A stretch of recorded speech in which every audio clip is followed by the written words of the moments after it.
Salam Bapak Ibu Saudara, kembali lagi di Studio Kristen Channel. Pada kesempatan kali ini Bapak Ibu, kita akan menyimak dan mendengarkan bersama debat antara apologet Kristen Indonesia dan para polemikus Islam.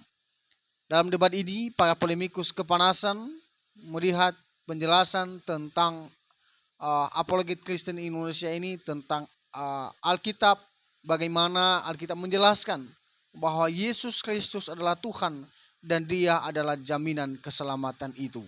Mari kita dengar penjelasannya. Selamat menyaksikan. Tuhan Yesus memberkati. Ini dia videonya. Muhammad diharamkan untuk menyenangkan istri-istrinya. Nah, sekarang begini. Ketika Muhammad mengharamkan, dengan sumpah dia haramkan, bahwasanya dia tidak akan lagi tidur dengan Maria Kipti. Bukankah pernyataan itu bertentangan dengan ayat Al-Quran yang mengatakan bahwa tidak keluar dari mulutnya kecuali adalah wahyu? Nah, berangkat dari sini, bagaimana ini? Cak Rama masih akan tetap percaya dengan Muhammad, saudara-saudara. Terus terang Mas Edis ya, seperti yang saya bilang dari awal. Namun sebelumnya saya mau ngucapin terima kasih dulu untuk teman-teman kita, sahabat kita yang ngasih koin terhadap saya juga terhadap Sadis. Mudah-mudahan rezekinya makin bertambah. Kalau dari saya pribadi, ya, karena saya mulai dari kecil, mulai dari penjatika sampai sekarang, saya diajarin tentang bagaimana kita percaya, tentang bagaimana kita meyakini bahwa Nabi Muhammad itu adalah utusan Allah, ya kan? Makanya dari itu, berangkat dari itu saya Tetap iman saja. Apalagi, mohon maaf ya, apalagi cuman berdasarkan ayat-ayat yang cuman sekedar potongan, ya. Saya tidak menyerang personal loh, bukan saya manusia sama sampean, bukan. Silakan. Saya sudah bilang kita berdebat diskusi secara sehat, jangan sampai menyerang secara personal kan. Artinya kalau dari saya pribadi, saya akan tetap meyakini Mas Sadis. Untuk saya pribadi. Oke. Tidak masalah teman-teman. Artinya umumnya orang Islam yang sudah meyakini, gitu loh. baik, begitu Cak Rama. Artinya begini Cak Rama. Saya tidak mendengar jawaban. Saya hanya mendengar bahwa Anda akan tetap percaya sekalipun ya sudah nyata saya buktikan bahwasanya itu memang adalah sebuah pertentangan. Tapi tidak apa-apa, inilah kita saling menghargai, ya kan? Makanya dalam forum ini selama diskusi itu baik, maka akan baiklah terus perjalanan diskusi itu, ya kan? Nah, tidak ada saling hujat, tidak ada saling ini. Oke, jadi begitu Cak Rama ya. Kita berikan kesempatan kepada muslim yang lain. Siap. Terima kasih Cak Rama, terima kasih. Ini baru mantap. Oke, terima kasih Cak Rama. Sampai ketemu lagi. Selamat malam. Assalamualaikum. Ya, begitu teman-teman ya. Kan baik kan diskusi kan? Baik. Gitu loh. Jadi enak kan? Gitu. Walaupun kita kasih pun fakta kepadanya, dia tetap tidak mempercayainya dengan berkata, saya dari kecil sudah begini, sudah begitu ya. Apa boleh baut begitu kan? Itu sudah apa namanya? Pilihannya seperti itu. Yang jelas kita hanya menyampaikan. Oke. Silakan ya muslim-muslim yang lain, silakan. Bagi teman-teman muslim yang lain, pastikan teman-teman ketika teman-teman naik. Terima kasih topinya, terima kasih. Pastikan ketika teman-teman naik ya, Anda memenuhi 2 kriteria ya. Anda muslim dan masih bangga dengan keislaman Anda. Yang kedua, Anda haruslah ya punya adab seperti itu. Wah, sudah datang lagi nih. Gus siapa? Syekh siapa ini? Ya silakan Syekh. Salah sebut saya, nama saya bukan Banjari. Apa itu? Hinjir. Oh, Hinjir. Baiklah. Jangan nanti orang-orang Banjari di sana marah sama saya. Nyaplok nama orang. Ya silakan Bang, silakan. Gini teman, saya mau tanya ke Abang. Ada yang DM saya suruh nanya ke Abang. Nanya apa itu? Tolong tanyakan kepada Bang Edis TV apa yang disebut kitab kehidupan. Kitab kehidupan, baik. Kitab kehidupan itu mungkin itu berbicara di dalam kitab Wahyu ya, bahwa namamu itu akan kutulis di dalam kitab kehidupan. Artinya di situ adalah daftar orang-orang yang masuk kepada hidup yang kekal, yang dikaruniai oleh Tuhan Yesus, dikaruniai makan daripada pohon kehidupan. Artinya dia akan hidup selama-lamanya, seperti itu. Jadi di dalam Bible begini. Dulu Adam, manusia pertama yang diciptakan, dia itu makan dari buah pohon pengetahuan. Ya kan? Nah, karena dalam tengah-tengah taman itu ada 2 pohon. Yang pertama pohon pengetahuan, yang kedua adalah pohon kehidupan. Nah, ketika ada makan pohon pengetahuan ini, matilah dia.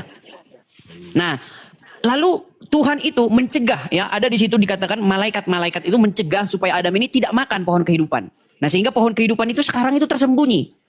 Nah, Yesus yang nanti yang akan memberikan pohon kehidupan itu kepada orang-orang yang berhasil atau kepada orang-orang yang hidup setia sesuai dengan perkataan Yesus seperti itu.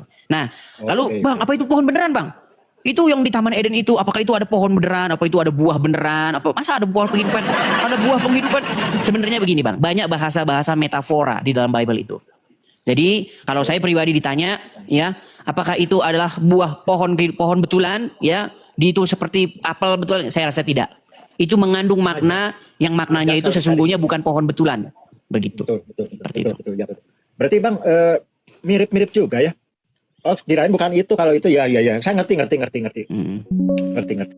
Oh, jadi itu ya. ya. Di dalam Al-Qur'an ada Bang bagian yang seperti itu. Disebutkan sebagai buah kuldi katanya. Iya, betul mirip-mirip. Makanya saya gini Bang ya, terus terang.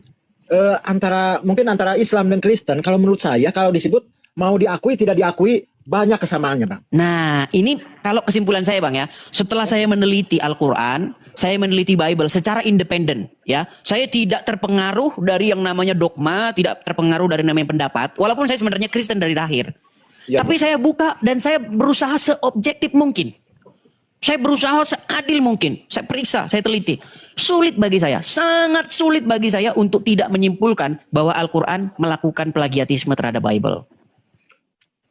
Kalau masalah itu untuk saya pribadi no komennya, tapi kalau saya teliti gitu ya, kok bisa disebut mau dibantah di mana, memang banyak kesamaan, betul nggak Bang? Betul. Bahkan para mufasir itu sering sekali mereka mencontek Bible dalam hal menerangkan Al-Qur'an. Nah, itu kemarin sudah saya bahas dengan Nandar, tetapi Nandar berkelit ya. Luar biasa Nandar berkelitnya. Dan dengan Wafi juga. Karena begini, Gus ya. Pertama-tama kalau kita membaca Al-Qur'an, di dalam Al-Qur'an itu banyak sekali hal-hal yang dia itu sebenarnya tidak ada dalam Al-Qur'an, tetapi umat muslim meyakininya. Contoh. Ibrahim itu istrinya 2. Padahal di dalam Al-Qur'an gak ada disebut istrinya Ibrahim itu 2. Gak ada. Satu namanya Siti Hajar. Satu namanya Siti Sarah. Ya. Dari Hajar ini melahirkan Ismail. Dari Sarah ini melahirkan Ishak. Ya. Tapi itu tidak ada dalam Al-Qur'an. Memang tidak ada. Tidak ada. Anda mau cari sampai jungkir balik itu nggak ada dalam Al-Qur'an. Tetapi umat muslim meyakini itu karena itu ada di dalam tafsir-tafsir. Nah, dari mana para mufasir tahu? Tentu saja tiada lain dan tiada bukan dari Bible-nya orang. Kan yang saya bikin penasaran itu Bang ya, karena kan di rukun iman saya dari kecil, saya itu tetap di situ harus beriman kepada Zabur, Taurat dan Injil itu ya. Itu yang 3 itu yang saya sedang cari ini. Nah, masalahnya begini. Ada sebuah semacam perspektif masyarakat umum, ada sebuah pandangan umum di tengah-tengah masyarakat bahwa jangan kamu sentuh Injil, jangan kamu sentuh Taurat, nanti kamu murtad. Orang-orang pada takut menyentuhnya. Sehingga orang-orang Islam awam langsung anti. Dia anti terhadap Injil. Apa itu Injil? Itu kitabnya orang Kristen katanya. Padahal Al-Qur'an memerintahkan supaya beriman kepada kitab-kitab sebelumnya. Iya. Wa ma unzila ilaika. Iya, padahal di dalam Injil dan Taurat itu terdapat kebenaran. Tapi karena orang Islam kebanyakan, saya nggak bilang semua, kebanyakan orang Islam itu dicekoki oleh ulamanya, dia malas membaca Al-Qur'an, kalaupun baca Al-Qur'an cuma Arab-Arabnya doang tapi tidak tahu artinya, akhirnya mereka tidak tahu, Gus. Mereka tidak tahu, yang mereka lakukan justru beriman kepada kitab-kitab sesudah Al-Qur'an. Justru mereka beriman kepada kitab-kitab Sahih Bukhari, Sahih Muslim, yang isinya mohon maaf ini, yang isinya terkadang menyudutkan Muhammad. Yang isinya terkadang membuat Muslim jadi malu.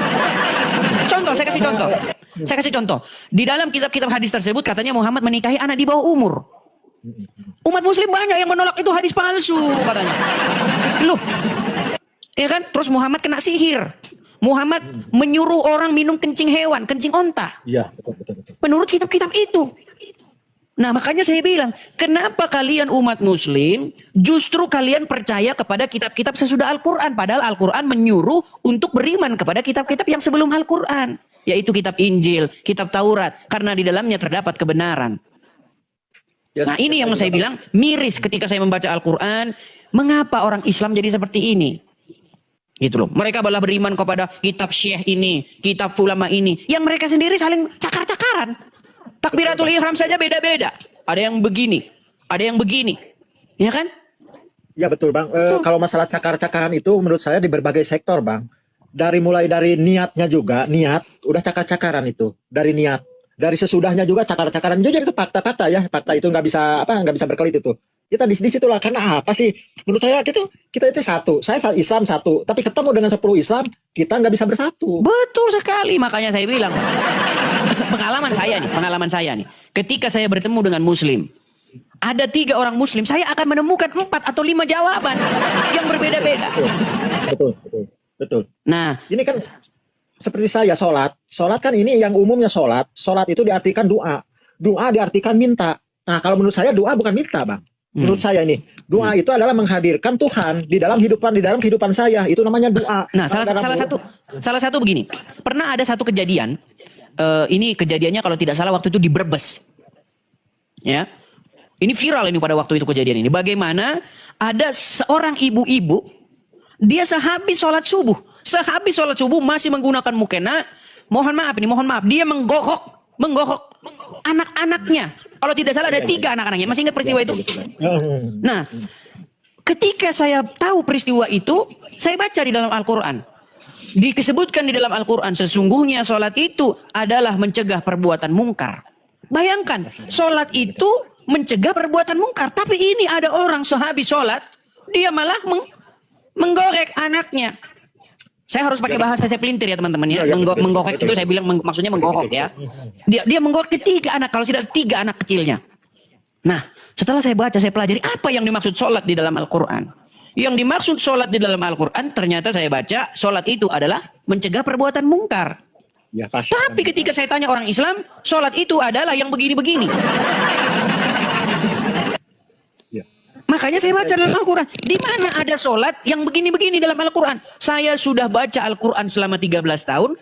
Tidak pernah saya dapati di dalam Al-Quran pengertian sholat adalah begini-begini. Tak ada kalau Al-Quran ada. Saya nggak ketemu. Di mana ini didapatkan? Seperti Ya, itu. Bang, ada sedikit juga yang saya tahu itu di dalam itu ya. Seperti kata innallaha wa malaikatu shollu ala nabi, itu di situ menurut saya tafsirnya yang jadi prakteknya dikacau itu sebetulnya. Ya, jadi ada yang mengartikan Allah dan malaikat berdoa kepada Nabi Muhammad. Bukan itu. Nah, makanya itu, Pak. Diartikan berdoa itu menurut saya. Nah, itu.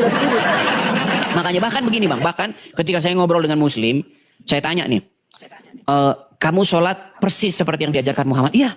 Karena ada dalam hadis disebutkan bahwa sholatlah kamu seperti kamu melihat saya sholat. Katanya. Lalu saya periksa umat Muslim ketika sholat bagaimana. Nah ternyata di dalam sholatnya itu orang Islam itu mengucapkan seperti ini. Assalamualaikum ya ayuhan nabiyu. Betul. Yang artinya salam sejahtera kepada engkau wahai nabi. Nah menjadi pertanyaan. Apakah waktu Muhammad sholat dia mengucapkan seperti itu? Apakah Muhammad waktu sholat dia bilang Assalamualaikum ya ayuhan nabi? Apa dia bilang begitu? Bilang nabi kepada siapa lagi kan begitu. Makanya memang banyak juga Muslim yang ketika saya ajak diskusi mereka juga sudah mulai bertanya-tanya, sudah mulai mempertanyakan teman-teman. Ya, seperti itu. Iya betul. Tapi Bang Rijal Motor, kalau Bang Rijal Motor menonton, maaf ya, jangan salah sangka kepada saya Bang Rijal ya. Tapi Bang Rijal kayaknya tertarik mau masuk Kristen mungkin. Coba kita naikkan satu orang ustadz. Karena ini Ustadz Azam ini kemarin dia mendebat saya padahal dia sendiri sudah mengakui bahwa umat Muslim itu menuhankan Muhammad. Sudah saya upload videonya. Saya ambil headset dulu ya. Tunggu. Nampaknya dia sudah mulai panas. Baik, kita tunggu teman-teman ya. Ini ada Ustadz Azam ya. Ustadz Azam ini adalah orang yang mengatakan begini. Saya masih ingat omongan dia di awal ketika dia masuk sini, dia bilang begini. Kenapa kamu beraninya sama muslim-muslim yang botol, kata dia. Dia bilang begitu loh, Gus. Kamu kok beraninya sama muslim yang botol, katanya. Ternyata setelah saya ajak diskusi, dia sendiri mengakui bahwa umat muslim itu secara kaidah bahasa mereka mempertuhan Muhammad. Dan di sini Gus, saya panggil apa ini Gus? Gus. Panggil Hinjir saja lah. Oke, Gus Hinjir. Baik. Ya. Gus Hinjir, apakah ente sudah mengakui bahwasanya secara kaidah bahasa umat muslim ini mempertuhan Muhammad? Oke, kita lanjut. Jangan framing terus dong. Bukankah Anda sendiri yang sudah mengakui itu? Bang Ajam, silakan Bang Ajam. Silakan, nyalakan kamera dulu Bang Ajam. Ini Silakan. Ustadz betulan kalau ini ya teman-teman. Ya, Bang Ajam. Ustadz palsu, Ustadz abal-abal. Silakan Bang Ajam. Silakan diskusi. Silakan. Oke, Bu. Assalamualaikum Bang Ajam. Waalaikum, selamat malam. Waalaikumsalam warahmatullahi wabarakatuh. Salam, ya, selamat malam. Tidak dijawab. Nomor Assalamualaikum dijawab waalaikum. Dijawab, Ngeri saudara-saudara, ngeri. Sinyal saudara, sinyal Bahaya ini, saudara. bahaya. Jangan Ada- framing terus. Bukan, Sinyal. ada seorang muslim mengucapkan salam kepada muslim yang lainnya, dijawab waalaikum. Ngeri. Waalaikumsalam. Sadis. Sinyalnya putus, Sadis, saudara. Sinyal. Sadis. Sinyal saudara. Gimana framingnya? Lanjutkan. Begini. Gimana? Selama saya diskusi panjang lebar ini, saya sudah hitung kurang lebih 19 orang. 19 orang muslim sudah mengakui bahwa agama Ya. Islam itu mempertuhan Muhammad. Salah satu yang mengakui adalah Khinzir Azam. dan kemudian Anda sendiri. Oh, Betul, gitu ya. betul. Terus, Ya sudah. lanjutkan saja. Artinya memang muslim mempertuhan Muhammad, kalian sudah mengakuinya. Terus, apa yang kita akan lanjutkan? Yang kita akan lanjutkan adalah mari kita tunjukkan kepada khalayak bahwasanya Islam mempertuhan Muhammad, kami Kristen mempertuhan Yesus. Mari kita saling menghargai. Kan seperti itu. Tidak dong. Terjadi intensi yang berbeda. Saya sudah jelaskan beribu-ribu kali. Sebetapa apapun upaya umat Islam mengikuti Nabi Muhammad tetap memposisikan beliau sebagai utusan. Berbeda hanya dengan Kristen. Mereka tidak pernah memang mengatakan secara apa ya? Yang jelas umat Kristen ini mempertuhankan manusianya Yesus ini ya secara eksplisit tidak pernah memposisikan beliau sebagai utusan. Ada juga salah satu sekte yang memposisikan Yesus Kristus ini sebagai utusan sekaligus sebagai pengutus. Yang itu yang terjadi, saudara. Terjadi intensi yang berbeda. Sudah? Bisa saya tanggapi? Ya sudah. Baik. Silakan. Baik. Coba sebelumnya agak jauhkan dulu. Karena nafta Anda yang sudah tersenal-senal bagai kuda pacu yang berlari sudah nampak itu. Habis sholat, saudara. Habis sholat. Wah, baik. Jadi begini. Begini ya, Azam. Pertama-tama, di dalam Kristen tidak ada, maksudnya paham Kristen yang benar ya, tidak ada paham Kristen itu yang percaya bahwa Yesus itu adalah Bapa itu sendiri. Yesus itu adalah yang diutus oleh Bapa. Nah, kalau saya mengatakan Yesus itu Tuhan, Bapa itu Tuhan, bukan berarti Yesus itu adalah Bapa itu sendiri. Yesus adalah yang mengutus Yesus yang tidak benar. Jadi Anda di sini sudah melakukan yang namanya strawman argumen, menyerang argumentasi yang sesungguhnya tidak saya yakini. Bukan argumen yang saya percayai. Anda di sini sudah melakukan logical fallacy. Nah, sekarang begini. Apakah Anda sudah mengakui bahwa umat muslim mempertuhan Muhammad? Ya terserah Anda mau mendiskusikannya seperti apa. Ini kan. Kayak gini kan? Gimana kita mau diskusi Nggak, kalau kayak gini? terjadi intensi yang berbeda, saya sudah katakan. Bukan, kita tidak membahas intensinya dulu. Anda sudah mengakui tidak bahwa umat muslim mempertuhan Muhammad? Secara kaidah bahasa. Jika apa yang Anda narasikan itu dianggap sebagai bentuk mempertuhankan, maka saksikanlah itu adalah bentuk Bukan saya yang pertuhanan saya kepada menarasikan. Muhammad. Bukan saya yang menarasikan loh. Yang Gimana sih? menarasikan adalah Al-Quran. Nah, gimana cara Al-Quran Waduh, menarasikan masa coba? harus kita ulang lagi? Aduh. Itu permainan kata-kata saudara. Bukan. Coba saya tanya Itu sama Hinzir. penggiringan opini. Oke, Coba, Hinzir silakan. Hinzir, Anda sebagai muslim, apakah kita sudah panjang lebar dulu sudah sering bicara bahwa umat Islam mempertuhan Muhammad? Allahumma sholli ala Sayyidina wa maulana. Sayyidina itu Tuhan saya semuanya, wa maulana dan pelindung saya semuanya. Jadi Tuhan dan pelindung itu siapa? Ya mungkin disebut mempertuhan bisa, tapi itu kan diperintah juga kata Bang Edis ya. Dan di situ kan ya ayyuhalladzina amanu ku angpusakum bukan ya ayyuhalladzina amanu atiullaha wa atiur rasul dan taat kepada rasul juga ya. Coba bahasa singkatnya saja, bahasa singkatnya. Apakah umat muslim mempertuhan Muhammad? Mempertuhankan Muhammad secara bahasa ya merob itu kan ya rob Tuhan. Tapi dalam Rob itu peribahasa Tuhan. Rob. Jadi Rob itu kalau kebaginaan Nabi Muhammad jadi Sayyid, jadi Sayyidina wa maulana. Ya, Said coba itu dipertegas Tuhan. karena begini, saya melihat ada ketakutan, kekhawatiran dengan jamaah ini saudara-saudara. Ini ada 11.000 orang muslim yang nonton ini, kalau saya ngomong begini nanti berapa orang nanti yang akan Enggak, menyesatkan saya? gimana sih?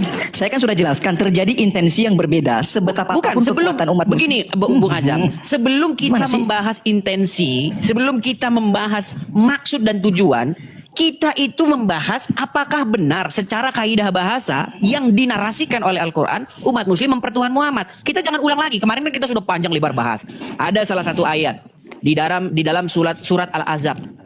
Surat Al-Ahzab, surat Al-Jaziyah, ayat yang ke 23. Apa dikatakan di situ? Mereka menuhankan hawa nafsunya.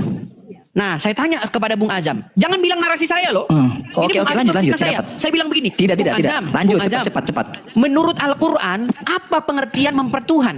Bung Azam sudah menjawab. Mempertuhan adalah suatu kegiatan bagaimana Anda melakukan segala perintahnya dan menjauhi segala larangannya. Dengan Anda berbuat demikian, maka Anda itu mempertuhan itu. Nah, lalu saya bilang, lalu kalau orang melakukan apa yang diperintahkan hawa nafsunya dan melakukan apa yang dilarang hawa nafsunya, dengan bahasa lain mereka menaklukkan diri kepada hawa nafsunya, apakah itu mempertuhan? Bung Azam sudah menjawab, ya.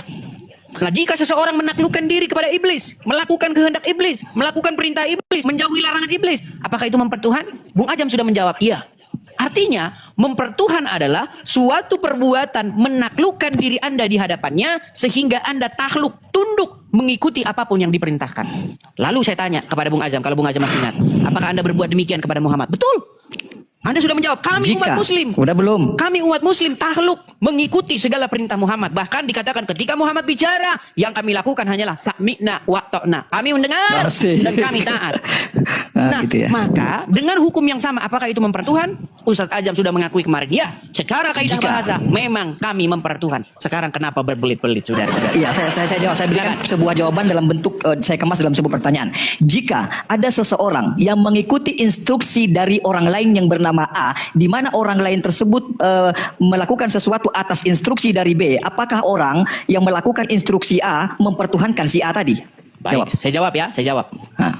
Kalau dia melakukan yang disuruhkan orang lain, ya kan? Bukan berasal dari dirinya sendiri, maka tentu saja dia memerintahkan supaya orang taat kepada yang mengutusnya. Nah, itu sudah yang terjadi pada Nabi Muhammad yang dilakukan oleh umat Islam. Nah, Anda jawab sekarang, sendiri. Terima kasih, apakah itu saudara. berbeda? Baik, gini. Begini, Ustadz Azam. Di dalam Al-Quran, tidak ada perintah untuk menciumi batu. Nggak ada. Tidak ada di dalam Al-Quran itu, wahai umat muslim, pergilah kalian ke Mekah, ciumilah batu di sana. Nggak ada. Itu murni perintah Muhammad. Tidak ada di sebentar. Tidak ada di dalam Al-Quran masuk kamar mandi pakai kaki kanan, keluar pakai kaki kiri. Tidak ada. Itu murni perintah Muhammad. Lalu kalau muslim ditanya, lalu dari mana Muhammad? Itu dari Allah, katanya. Loh, Benar. saya tanya ini, Hinjir, apakah pernah Allah memerintahkan kepada Muhammad supaya kalau masuk pakai kamar mandi pakai kaki kanan, keluar pakai kaki kiri? Setahu saya, ya kalau Allah memerintahkan secara langsung, nggak tahu, tidak ada. Tidak ada. Itu adalah murni perintah Muhammad dan kalian patuh. Kalian patuh taat kepada seorang manusia yang bernama Muhammad. Pertanyaannya begini, ketika ada instruksi di dalam hadis Nabi Muhammad, masuk WC pakai kaki kiri. Ketika ada umat Islam yang masuk pakai kaki kanan, apakah berdosa? Tidak, saudara. Dulu di dalam Tidak Al-Quran, berdosa. di dalam Al-Quran barang siapa yang durhaka kepada Rasul, durhaka kepada Muhammad, dia durhaka kepada Allah gimana? Jadi sebuah perintah itu di dalam hadis ada yang sifatnya wajib ditaati, yang namanya hukumnya wajib. Ada yang sifatnya hanya sunnah, dianjurkan saja. Ketika ditinggalkan tidak mengapa. Begitu cara menyikapinya, saudara. Sudah bisa saya tanggapi? Iya, silahkan, Oke, saudara. apakah sunat itu wajib? Sunat apa? Nah, Potong kuluk, kan? potong kuluk. Enggak, potong kuluk. Ada sunnah, ada sunat. Baik, oke. Khitan itu wajib tidak? Potong kuluk. Sunnah hukumnya. Berarti Sunnah boleh tidak sunat? Berarti boleh tidak Boleh khitan? boleh aja nggak sunat, boleh aja nggak Boleh sunat. tidak Kenapa? khitan, Nggak akan masuk saudara. neraka orang yang tidak sunat. Lihat Hinjir. Bagaimana ketika ada muslim saya tanya, sunat wajib? Wajib. Yang sini, sunat wajib? Tidak wajib. Makanya saya bilang, sungguh jelaslah agama Islam. Saking jelasnya, Tidak. ketika dua orang ditanya, jawabannya ada 3. Tidak, yang jadi rukun, saudara. Orang yang tidak sunat tidak akan masuk di neraka selama-lamanya, saudara. Iya, dalilnya di mana? Tidak menjadi rukun kewajiban. Iya, dalilnya Dalam di rukun mana Islam tidak masuk, bahwasanya- saudara. Begini, dalilnya di mana bahwa orang kalau tidak sunat, dia apa tidak lagi? akan masuk surga selama-lamanya. Gimana sih? Tidak akan masuk neraka Iya, selama-lamanya tidak akan orang yang masuk tidak neraka sunat. selama-lamanya maksud saya. Kenapa Anda harus tanyakan dalil itu? Setiap muslim kalau bicara harus ada dalilnya, tidak boleh ngarang bebas. Bagaimana aja? Coba silakan Hinjir, silakan. Nampaknya Hinjir dari tadi ingin bicara ini, tapi ditahan-tahan. Silakan. Hinjir. Hinjir bang ya, Hinjir ya. Anjir. Hinjir. Silakan, Hinjir. Yang salah sebut bahaya tuh. Silakan. Bang, kalau saya untuk pribadi saya ya, maaf ini pribadi saya. Saya itu sebetulnya sudah masalah konsep ketuhanan saya sudah lewati. masalah konsep agama sudah saya lewati, masalah konsep kitab saya sudah lewati. Yang saya sedang hadapi, saya ini sebagai manusia dan bagaimana tugas saya sebagai manusia saat ini itu. Jadi sebetulnya saya untuk mendiskusikan hal-hal tentang ketuhanan, tentang kitab atau tentang agama, sebetulnya saya bahasanya udah nggak ada untuk di saya, Bang. Di saya ini sudah lepas dari semua itu, dari konsep yang 3 itu. Masalah ketuhanan Gitu ya. saya sudah beres, ya. Agama sudah beres, kitab sudah beres. Yang belum beres saya sebagai manusia, tugas saya sebagai manusia apa? Ya, tetap liang budun itu. Nah, tugas saya itu sebetulnya saya konsentrasi di situ sebetulnya. Tapi Anda tidak sholat lagi. Gini-gini. Wah, kalau sholat, ya kalau sholat mah ya jelas sholat, Bang. Tuh gimana nggak sholat? Berapa kali sehari sholatnya? 5 lah.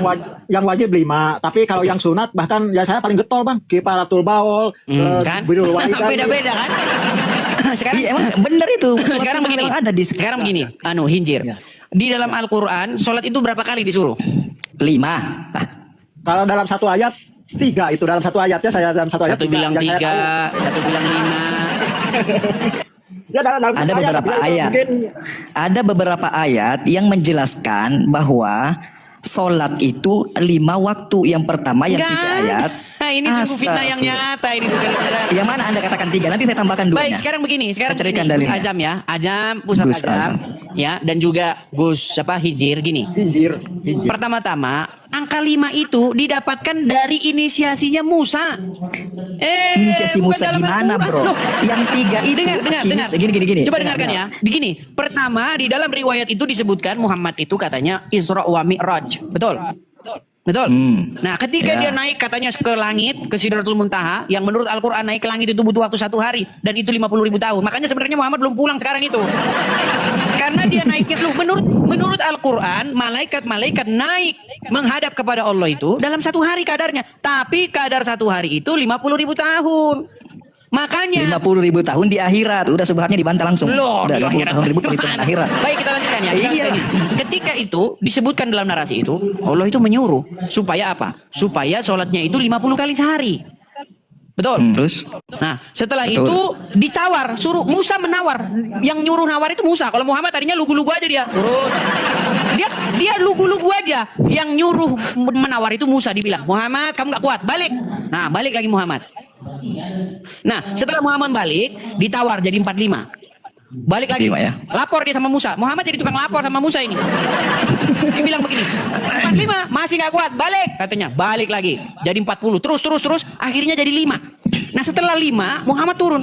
Ketemu lagi sama Musa. Musa bilang begini, nggak kuat, balik lagi. Terus apa kata Muhammad? Sesungguhnya saya sudah merasa malu. Kalau memang di dalam Al-Quran itu 5, Bung Azam, nggak mungkin Muhammad itu jawabannya dibikin putar-putar macam kitiran sama Musa. Pasti dibilang Saudara. begini. Sebentar dikit, pasti dibilang begini. Oh, dikit lagi. Itu ada berapa malam? 1 malam. Ya, Gimana? itu pada saat itu awal Al-Quran diturunkan. Nggak ada di sini awal. Kalian edit di sini Al-Quran itu diturunkan pada 1 malam Lailatul Qadar. Kalian bilang 22 tahun, 22 malam. Nunggu kalian ini adalah orang-orang yang memelintir Al-Quran. Bahaya kalian ini, Iya, nggak apa-apa lah ya. saudara-saudara. Terserah Berat lah. kalian. Yang jelas Al-Quran diturunkan secara beransur-ansur selama 23 tahun. Di mana Dia ayatnya? diturunkan dari Ayatnya di Lauhul mana? Mahfuz. Dengarkan saya, penjelasan saya yang punya otoritas di sini, saudara. Bukan Anda punya Ya kan? otoritas. Yang punya otoritas itu adalah Al-Quran. Disebutkan di dalam Al-Quran, Quran diturunkan pada 1 malam. Tapi kalian ngeyel mengatakan enggak 1 malam. Tapi faktanya bermalam-malam, disampaikan 23 tahun malam. Luar biasa. Bukan, tapi Luar faktanya biasa. disampaikan kepada Muhammad SAW selama 23 tahun secara Di mana? beransur. Ayatnya di mana? Saudara, sesuai dengan peristiwa dan kejadian. Itu fakta sejarahnya Iya, begitu, saudara. ayatnya Tidak perlu dong, tanya ayat dong, ayat. Enggak, itu fakta sejarah. Apa yang harus tanyakan ayatnya? Itu fakta sejarah. Real. Seluruh orang mengakui hal tersebut. Iya, masalahnya apakah yang dikatakan seluruh orang atau yang dikatakan Al-Quran yang benar? Semua orang mengatakan itu. Al-Quran Lu mengakui itu. gimana ini? Oke, di Quran mana bahwa Quran diturunkan pada malam pada 23 tahun? Tidak perlu Al-Quran menjelaskan karena itu sudah terbukti, saudara. Aduh, saudara. Itu framingan dari Anda. Cukup Faktanya begitu, Oke, tapi saudara. kembalilah ke tema awal. Gini Bung Azam, Iya, biar kita oke. nggak merembet Gimana? kemana-mana. Gini. Nanti kita Artinya- bahas Yesus ya. Oke, baik. Artinya Anda Oke. sudah mengakui bahwasanya orang Islam mempertuhan Muhammad secara kaidah bahasa? Terserah. Nah, ini dia nih, berat ini kalau udah kayak begini, berat. Enggak, Berat ini kenapa? kalau udah begini nih, berat, Jika berat, gini ya, berat. Saya ulangi. Silakan direkam ya. Jika jikalau seandainya apa yang dilakukan oleh umat muslim yang mengikuti instruksi Nabi Muhammad SAW sebagai wahyu dari Allah Subhanahu wa taala dianggap oleh Edis sebagai bentuk mempertuhankan Muhammad, maka biarkanlah Edis mengatakan hal tersebut, saksikanlah penduduk langit dan bumi. Hal tersebut adalah bagian dari mempertuhankan Memang Muhammad ini salah SAW. satu takiyah mode on. Jadi mode takiyahnya lagi on ini, lagi on. Dengar ya. Lihat. Segi bahasa, maka saksikanlah saya mempertuhankan Muhammad SAW. Iya, itu saksikan. Kenapa? Dari sisi bahasa. Selesai. Mantap. Oke, sekarang buat pengakuan. Anda mempertuhan Muhammad. Kenapa emangnya? Mempertuhan Muhammad? Puas. Dari sisi bahasa kan Anda tadi mengatakan dari sisi bahasa. Oke, Dari sisi baik. Jadi bahasa. kalian Anda setuju bahwa dari sisi Dalam bahasa Islam itu ada secara istilah, ada secara bahasa. ya, makanya Anda buat pengakuan dulu ini biar orang-orang Islam yang awam tuh sadar. Berarti secara kaidah bahasa. Iya, dari sisi bahasa. Oke, secara kaidah bahasa. Dari sisi bahasa. Bang, gantian ngomongnya, ini sinyal Anda. Gantian ngomongnya. Sinyal Anda ini, makanya dengerin saya dulu, ya. Berarti secara kaidah bahasa, Anda sudah mengakui bahwa orang Islam itu adalah orang yang mempertuhan Muhammad. Setuju? Setuju aja deh biar kau bahagia gitu. Setuju. Ya, setuju aja deh. Pokoknya Iya, setuju memang aja deh biar kau setuju, bahagia. gimana? Terus lanjut. Bagaimana? Sekarang begini Ustaz Ajam, ada tidak orang yang mempertuhankan syaitan? Mempertuhankan syaitan. Segala sesuatu berpotensi menjadi Tuhan, tapi bukan segala sesuatu itu Tuhan. Ada tidak orang yang mempertuhankan syaitan? Coba. Segala sesuatu berpotensi menjadi Tuhan, tapi bukan segala Yang sesuatu ditanya bisa jadi apa, Tuhan. yang dijawab apa? Coba saya tanya Hinjir, ada tidak orang yang mempertuhankan syaitan? Kalau saya lebih radikal, Bang. Saya mentuhankan diri sendiri. Nah, ada yang mempertuhan diri sendiri, ada yang mempertuhan setan, ada yang mempertuhan hawa nafsunya, betul? Ada dalilnya dalam surat At-Toha, Bang. La ilaha illa ana. La ilaha illa ana. Tiada Nah, ilah itu kecuali maksudnya Allah bukan begitu. Begini, perhatikan gini. Apa namanya Hinjir? Hinjir, ya. Anda sudah mengakui kemarin bahwasanya Ya, umat betul, muslim betul. mempertuhan Muhammad, betul? Betul. Coba Anda katakan sendiri bahwa umat muslim mempertuhan Muhammad, silakan. Jangan gitu dong. Nah, kan berat kan? Berat.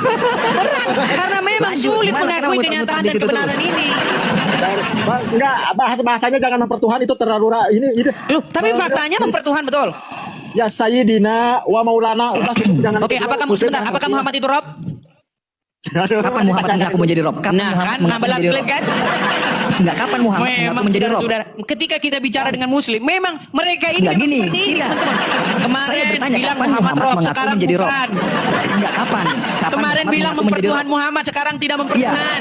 Kapan Muhammad Memang mengaku berat. menjadi Rob? Ada Oke, enggak secara Muhammad kaidah mengaku bahasa menjadi Rob? Muhammad itu Rob tidak? Saya pun bisa jadi Rob secara kaidah bahasa. Oke, secara kaidah bahasa Muhammad bisa jadi Rob. Muhammad Rob nggak? Secara kaidah bahasa. Muhammad bisa jadi Rob, saya bisa jadi Rob, Edi bisa jadi Rob secara kaidah bahasa. Baik, secara kaidah bahasa Muhammad adalah Rob, betul? Bisa menjadi Rob. Saya adalah Rob.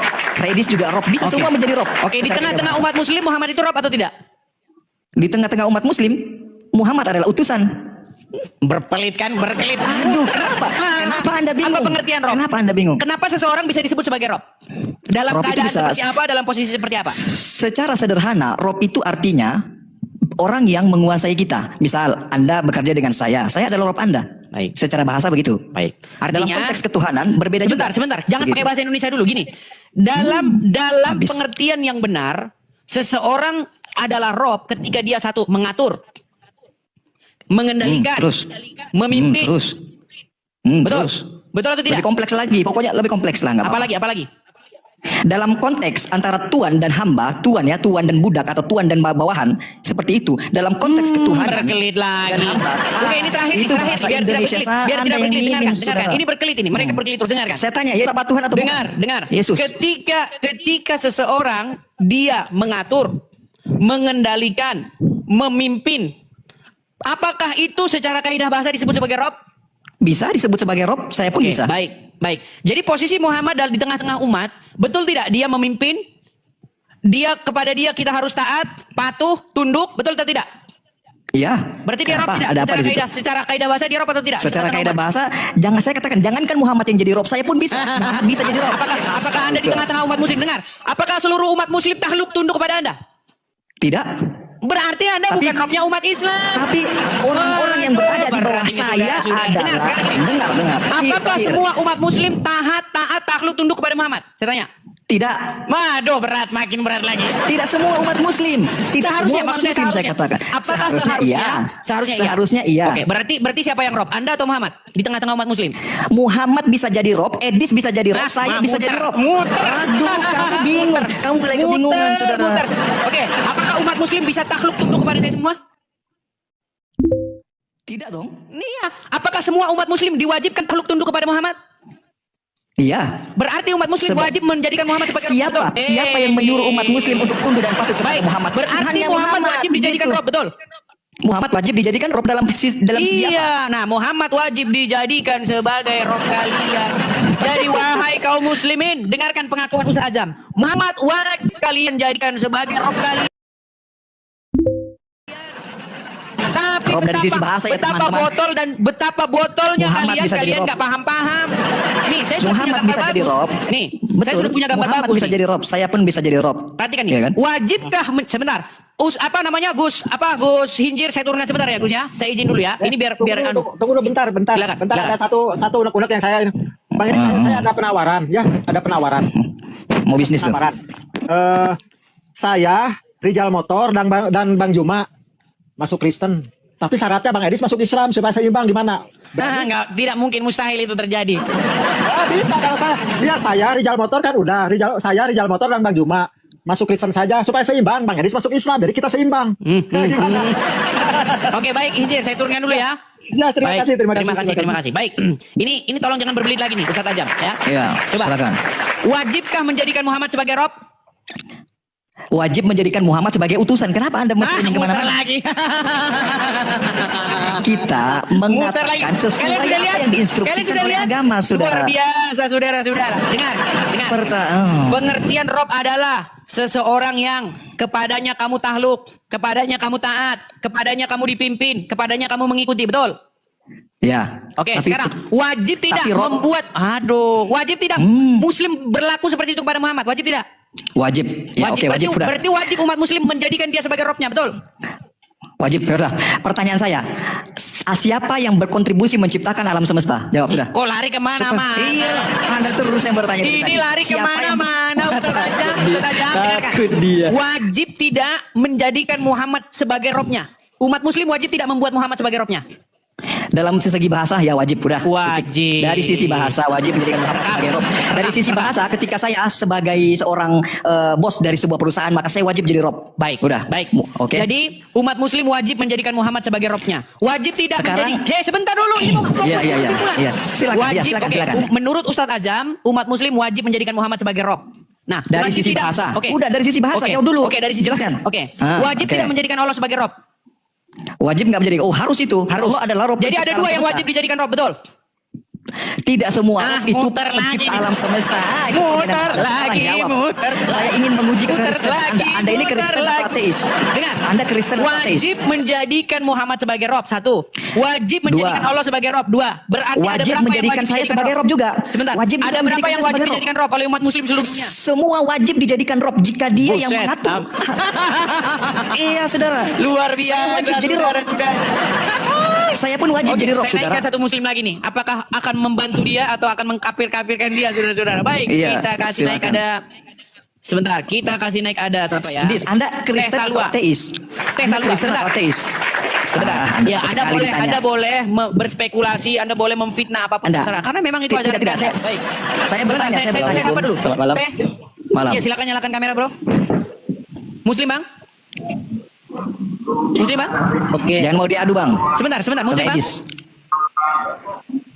Ya, halo, Bang. Jawab dia. Iya, Muslim, Bang? Jangan mau diadu sama Edis, Bang. Muslim, Bang. Iya. Ini saya dengarnya agak greget juga ya. Pertama, Gimana tuh? abang Edis ini nggak ngasih jawaban gitu. Selalu Dis, saya- ngasih pertanyaan. Saya mau nanya Bang, tadi Ustadz Ajam sudah mengakui bahwa wajib menjadikan Muhammad sebagai rob. Anda setuju? wajib dari sisi bahasa. Iya kan Bentar, aja. Bang Azam juga tolong jawabannya itu harus sesuai juga, Bang. Saya agak greget juga dengan jawabannya gitu. Ngeri. Jadi gimana, Bang? Muhammad, Lihat tuh, Anda Bentar, sudah Bang. dikritik oleh orang Islam yang dari penampilan saja Muhammad. dia tidak apa-apa tentang Al-Quran. Luar biasa. Nggak apa-apa, nggak apa-apa. Muhammad itu bukan Tuhan, bukan Rob, tapi utusan. Kapok kau Azam, kena kau Azam, kena kau. Saya Rob. Untuk Bang Saya Edis, bisa jadi tolong Rob. juga. Edis bisa jadi Rob. Anda saudaraku bisa jadi Rob. Semua bisa jadi Rob. Wajib tidak merobkan Bahkan dia. Abu Thalib Wajib tidak Abu orang Thalib umat itu muslim robnya membuat Ka'bah. dia jadi robnya? Wajib tidak? Abu Thalib itu robnya unta, Abdul Muthalib. Yang ditanya robnya umat muslim. Enggak, wajib tidak umat muslim merobkan ini? Wajib tidak? Tidak, tapi saya punya Wajib karyawan tidak bisa umat muslim merobkan merobkan saya. saya? Wajib kalau Anda punya Tidak, karyawan, Rob. Anda rob. Itu Tuhan yang satu. Aduh, ini gimana sih? Saudara-saudara, Kasih naik ustad lah. mewajibkan Muhammad sebagai rob atau Tuhan menurut Ajam itu adalah kewajibannya. Dari sisi bahasa. Dari sisi bahasa Jelaskan. adalah kewajibannya. Saya adalah rob dari sisi bahasa gitu. Udah lihat kan Teh Taula? Itu ajaran Islam Edis adalah rob dari sisi bahasa. Segala sesuatu bisa dijadikan Edis. rob. Silakan. Sudah. Silakan. Edis, Anda Kristen Edis, atau Edis. ateis? Belum. Apa Edis? Oke, baiklah. Karena dia berisik ini kayaknya sinyalnya dia putus-putus juga ini dia tersendat-sendat. Edis, Baik, Anda Ustaz Ajam. Kristen? Takut Anda ditanya nih. Oh, Anda silakan, Kristen apa silakan ateis? bertanya. Anda Kristen atau ateis? Jawab dulu. Anda bisa lihat profil saya? Ya sudah, saya anggaplah Anda Kristen. Siapa yang Enggak, lihat berkontribusi dulu profil menciptakan saya, langit apa dan di situ? bumi? Apa di situ Siapa di yang profil saya itu? berkontribusi?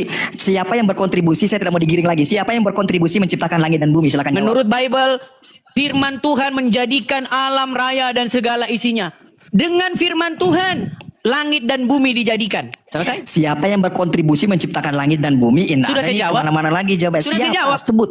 Siapa? Siapa itu adalah Sudah jawaban. saya Si jawab. Fulan, si Firman Anu, si Tuhan A, si B. menjadikan langit dan bumi. Sudah saya jawab. Si Firman berarti yang menjadikan langit dan bumi. Ya, Firman itu betul. apa? Betul sekali. Firman itu apa? Perkataan. Firman itu akal, pikiran, kehendak, perkataan daripada Tuhan. Berarti bukan Tuhan. Kehendaknya Tuhan itulah yang menjadikan alam semesta ini. Akal, logikanya, pikirannya, perkataannya. Berarti bukan Tuhan. Firman Tuhan itu adalah pengejawantahan dari Tuhan itu sendiri. Sama, isi pikiranmu, perkataanmu. Ketika saya mendengar perkataannya Ajam, di kepala saya adalah Ajam. Ketika saya mendengar suaranya Ajam, halo Edis TV, maka di kepala saya itu adalah, oh ini suaranya Ajam. Suaranya Ajam ini berarti Ajam. Nggak mungkin suaranya Ajam itu adalah Juma. Lu gimana? Bagaimana? Tidak semua. Begini, tidak setiap yang keluar dari saya itu saya. Baik, sekarang saya tanya. Ketika Anda berkata, Anda bilang nih sama polisi nih, saya akan membakar kantormu. Kenapa yang ditangkap Anda bukan perkataan Anda?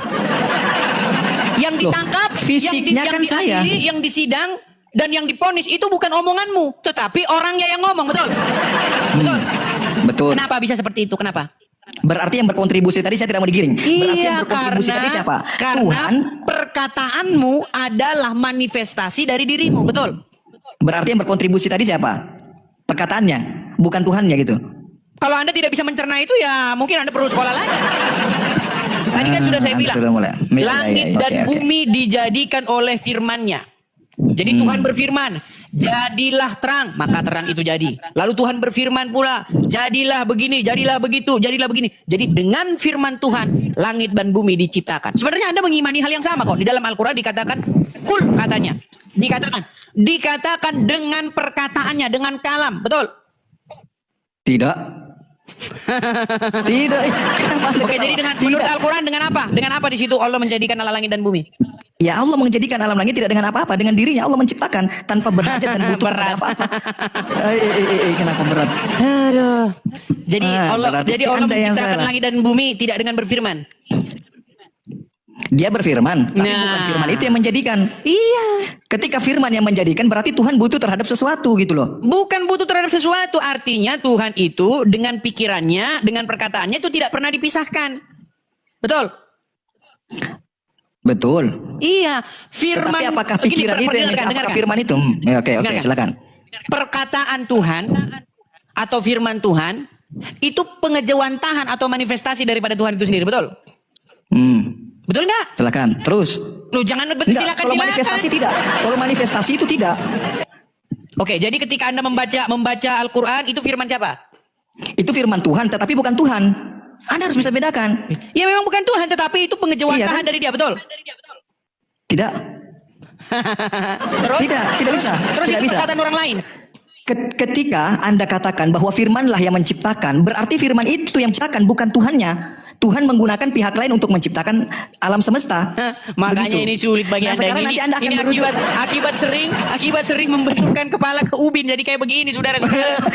Anda yang salah, saudara. Nanti Anda akan mengatakan bahwa Yesus itulah yang telah menjadi firman itulah telah menjadi Yesus, ya kan? Firman nanti itu Anda telah arahnya ke menjadi situ. gimana? Ini bolak-balik firman itu telah menjadi Enggak, nanti Anda gimana? akan mengatakan firman telah menjadi manusia kan? Nanti ujung-ujungnya Sekarang Anda akan begini, mengatakan begitu. Jangan membahas hal-hal yang dogmatis karena hal-hal yang dogmatis itu sifatnya itu kebenarannya subjektif.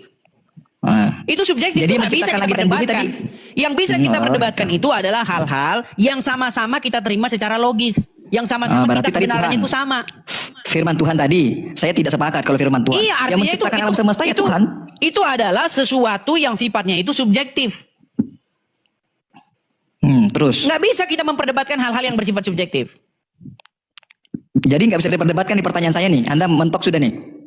Ketika saya tanya Anda ini, di surga nanti kawin-mawin nggak? Kawin-wawin dong. Nah, gimana kita bisa membuktikan itu? Gimana caranya? Kebenaran Yang siapa mati yang dulu. benar? Loh, Yang nggak mati dulu, bisa. karena Itu namanya itu hal-hal konsep yang kematian. bersifat iman. Subjek itu konseptian. Loh, Tidak ada itu cara lain tidak untuk bisa membuktikan. kita diskusikan, Ajam. Karena apa? Iya, Karena iya. itu kebenarannya bersifat subjektif. Ya oke, tapi kalau ketuhanan kan bisa didiskusikan, iya kan? Kalau ketuhanan Baik. bisa, makanya saya Baik, tanya betul, tadi siapa yang betul. berkontribusi menciptakan alam semesta? Masa Itu loh, ditanya saudara. ditanya lagi. Tadi kan saudara bilang firman, iya kan? Iya, betul. Terus. Firman yang menciptakan. Terus mana kontribusi Yesus? Kontribusi yang Yesus. dituhankan, yang dilulukan, Baik. yang disembah, yang Baik. diberikan loyalitas sepenuhnya. Baik. Yang dianggap Baik. oleh orang-orang Kristen sebagai sosok yang menciptakan langit dan bumi. Baik. Itu. Oke, Baik. jawab. Saya Silakan. sudah jawab tadi ya. Jadi di dalam Yohanes pasal yang pertama dan pasal yang ke-14. Oh, itulah Segala makanya saya bilang sesuatu. tadi. Anda kan ingin bisa bahas dogma kan? Anda mau bahas Iya, iya, dogma kan? oke. Nah, Silakan. segala sesuatu dijadikan oleh Dia. Apa itu Dia? Dia itu merujuk kepada logos tadi. Pada mulanya adalah firman. Firman itu bersama-sama dengan Allah dan firman itu adalah Allah. Segala sesuatu dijadikan oleh Dia, oleh sang firman itu. Lalu di ayat 14-nya, dan firman itu telah menjadi manusia. Udah jelas. Pendapat, oke, pendapat Anda nggak bisa Anda nggak bisa memprotes Iya, iya, iya. itu. Tidak, Itu saya tidak ingin adalah protes. keyakinan kami. Iya, saya mau menanyakan terakhir ini saudara, terakhir. Anda jangan panik terus gitu. Nggak Terakhir ada ini, saudara. panik. Anda itu senangnya membahas hal-hal yang bersifatnya dogmatis. Saya ingin menanyakan pendapat saudara pribadi. Apakah Yesus berkontribusi menciptakan langit dan bumi atau tidak? Kalau Dari penjelasan saudara di awal tadi. Yesus di dalam pikiranmu, kalau Yesus itu adalah hanya daging saja, Anda memandang Yesus hanya daging saja yang dilahirkan.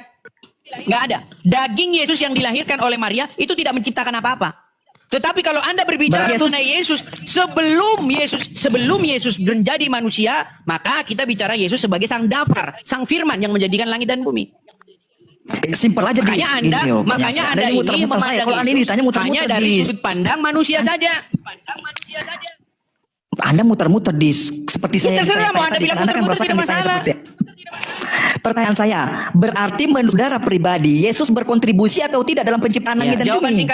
singkatnya, kalau Anda merujuk Yesus sebagai sang firman, iya. Kalau Anda merujuk sebagai Yesus sebagai daging kemanusiaan, jawabannya tidak. Oh gitu. Selesai. Selesai saudara. Ya, ya. Berarti Yesus yang keluar dari rahim Maria itu tidak berkontribusi ya menciptakan langit dan bumi. Daging dan darah itu tidak menciptakan apa-apa. Mana dalilnya di dalam kitab Anda bahwa Yesus itu pernah ada sebelum dia lahir? Yesus berkata, diksi Yesus. sebelum Abraham ada, aku telah ada. Sebelum Abraham ada, ya itu kan secara normatif. Seluruh Iya, Anda utusan makanya Tuhan jangan begitu. bilang, jangan bahas hal-hal yang bersifat dogma. Sudah saya bilang berkali-kali. Ah, berarti. Dulu ketika saya Iya, baru Anda debat-debat berat agama adanya. kayak gini, bahasanya kayak begini. Membahas hal-hal yang Berat ya? bersifat dogmatis. Yang Berat berarti ya? yang kebenarannya itu tidak bisa. Kita nggak punya standar yang sama untuk menentukan itu benar. Nggak bisa Berat kita berarti ya? mendebatkan. Misalnya saya bilang, di surga itu tidak kawin-mawin. Kebenaran siapa itu di surga itu tidak kawin-mawin? Kebenaran saya. Sedangkan kebenaran Anda, oh di surga kawin-mawin, bahkan pesta. Pesta kawin, betul? Gak tahu juga kalau pesta kawin itu ya. Loh, Atau siapa itu gak tahu saya. makanya saya bilang begini, mari dalam diskusi jangan membahas hal-hal yang kebenarannya itu bersifat dogma. Contoh. Tadi saya bilang, menurut iman kami yang menjadikan langit dan bumi ini adalah firman Tuhan. Menurut iman kalian yang menciptakan langit dan bumi ini adalah Allah. Apa yang mau kita debatin apa? Yang bisa kita debatin itu hal-hal yang bersifat logis. Contoh. Menurut iman kalian, Muhammad itu ada di kuburan. Menurut iman saya, Yesus naik ke surga. Nah, secara logis. Ini logika ini. Yang layak diikuti itu orang di kuburan atau orang yang naik ke surga? Saya tanya. Enggak, yang naik ke surga Nah, itu sudah ada yang lihat berbelit, belum? Aduh, yang dikubur itu sudah jelas kuburannya ada. Enggak, yang dikubur sudah jelas kuburannya ada. Yang naik ke surga itu siapa yang lihat? Oke, sekarang saya buktinya tanya. kalau dia ada di Sekarang surga? saya tanya, siapa yang lihat Jibril? Anda Siapa lihat juga yang Muhammadnya? lihat? Gimana? Putus suaranya saudara. Udah mulai alasan. Mulai alasan gimana? Suara putus-putus, suara putus-putus. Putus, saudara. Saya tanya Makanya tadi. begini Ustadz Ajam, dengarkan Ustadz Ajam ya, gini loh. Anda, iman Anda, saya nggak ikut campur. Muhammad itu sudah meninggal. Dia ada di kuburan. Iya. Menurut iman saya, Anda jangan protes iman saya. Menurut iman saya, Yesus naik ke surga. Apakah kita sama-sama, dengar dulu, apakah kita sama-sama Iya. ketemu? Enggak. Kamu tidak ketemu Muhammad, saya tidak ketemu Yesus.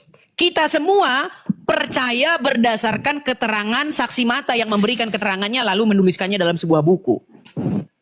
Ya kan? Menurut para sahabat-sahabat Muhammad, Muhammad tuh gini, gini dan gini. Menurut murid-murid Yesus, Yesus begini, begini dan begitu. Nah, keterangan dari para saksi mata, informasi-informasi itu sampai kepada kita. Sehingga saya mempercayai yang ini, Anda mempercayai yang itu. Nah, sekarang secara logis nih. Tujuan kita adalah hidup yang kekal atau bahasa awamnya itu adalah sorga. Sekarang secara logis, bagaimana Anda mau menuju sorga, tapi yang memimpin Anda itu ada di kuburan? Sedangkan Bagus. saya akan pilih kalau saya mau ke surga, saya dipimpin oleh orang yang naik ke sana. Masa saya mau dipimpin sama orang yang ada di kuburan? Nah, ini adalah hal-hal yang Bagus. bersifat logis. Ini kita nggak bahas dogma, kita bahas akal sehat. Umat Oke, Muslim berseru saudara, kepada saudara Muhammad, Muhammad, tapi Muhammad ada di Lagu kuburan. lagi nih. Saudara, Memang- surga itu sendiri adalah sesuatu yang tidak logis jika Anda bicara logis. Loh. Yang logis itu kuburan. Orang mati ya ditanam. Nah, Anda kan makanya tidak saya bicara logis. bilang di dalam Surga itu agama sendiri tidak Islam logis. Anda tidak bisa Baik. buktikan. Betul, memang surga di dalam agama Islam itu adalah hayalan. Surga di dalam agama Islam yang sungainya berkamar-kamar, ya kan? Ada air sungainya tuh dari komer. Kalian nanti mabuk di situ, mabuk komer di situ, betul? Betul nggak? No.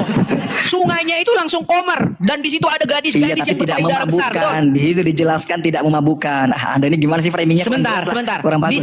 Di sana ada sungai dari komer. Di sana ada gadis-gadis yang payudara besar, betul? Jangankan itu lebih lagi, bro. Iya, Emang payudaranya kenapa besar gitu? yang saya bilang, betul?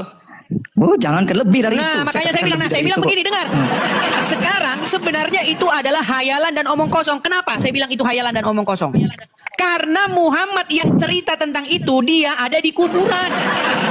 Sedangkan kami, apakah kebangkitan setelah kematian itu adalah fakta dan realita bagi agama Kristen?